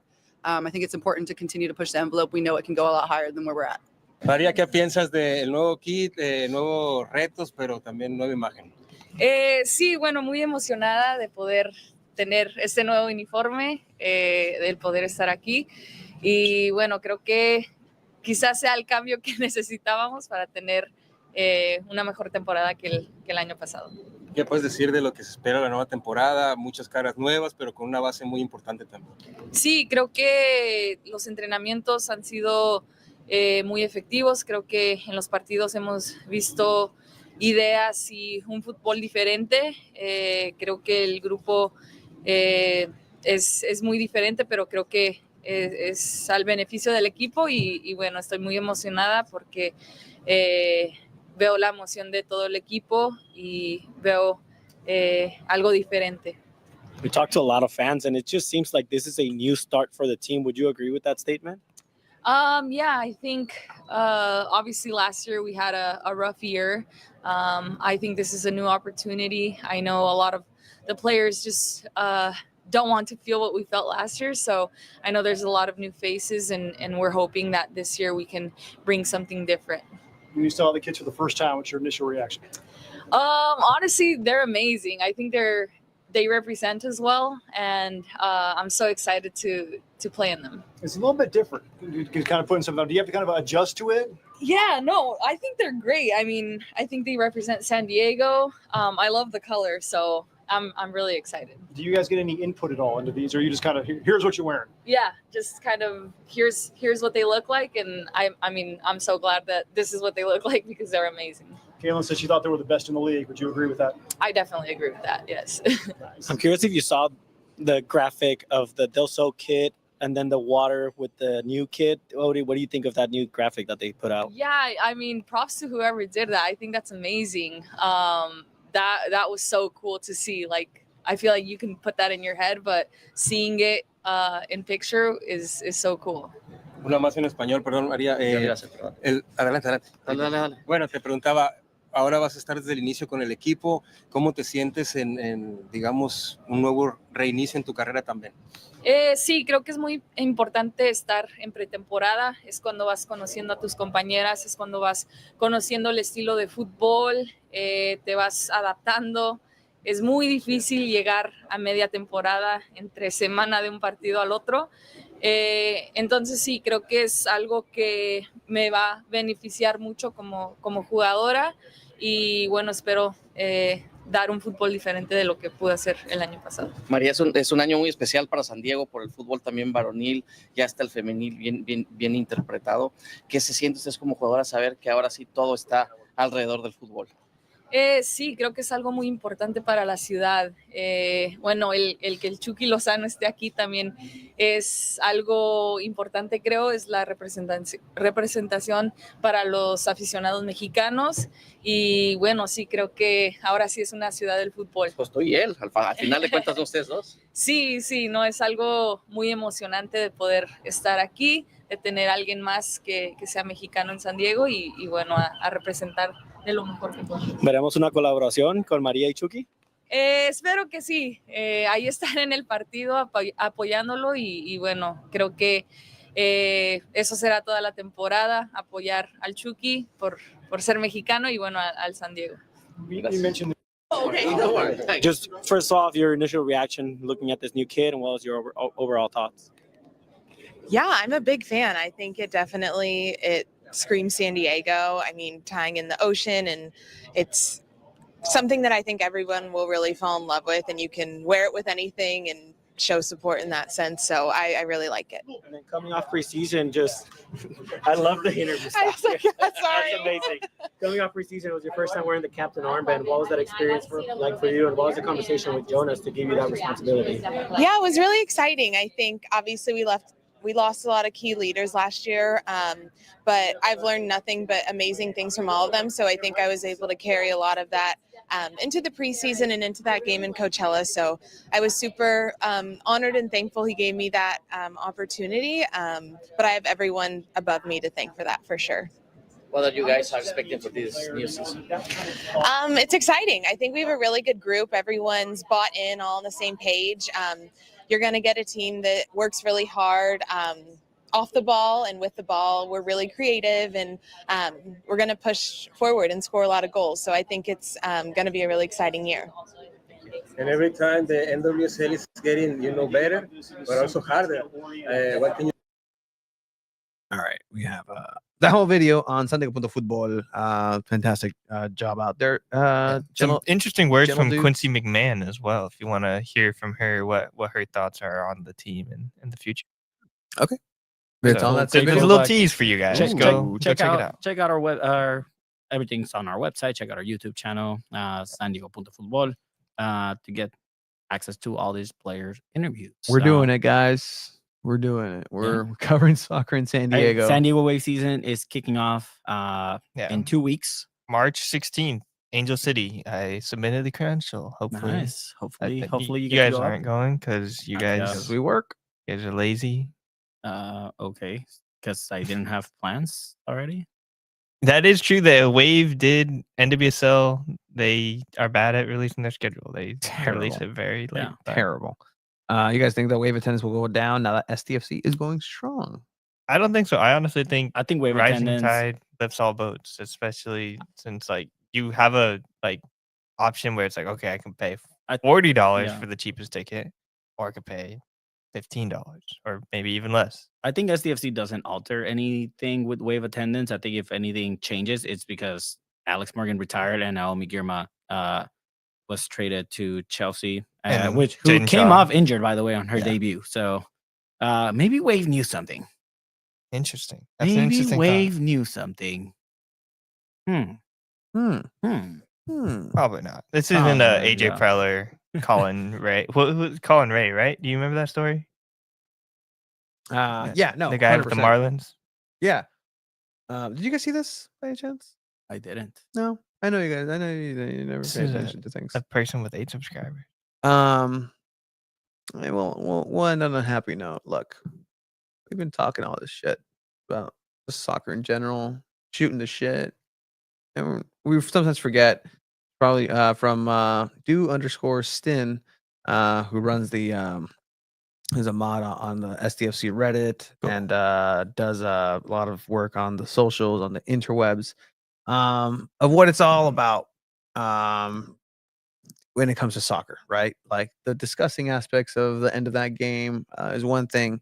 This is a reaction from a San Diego FC fan. This video was sent, and again, you mentioned 8 subscribers. 84 just views. a random person. Cool. Random person. Let's just. This is after the Galaxy game or Yeah, during this the is- Galaxy game? Yeah, or- this is okay. a Galaxy game, and the title is called "Me and My Mom Are Watching San Diego FC After a Food Takeout," and he scores a game winner, which essentially the Oh, 2-0. yeah. So here we go. Keep this in play. He's just gonna. Oh!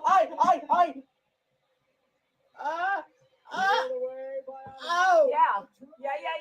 Oh!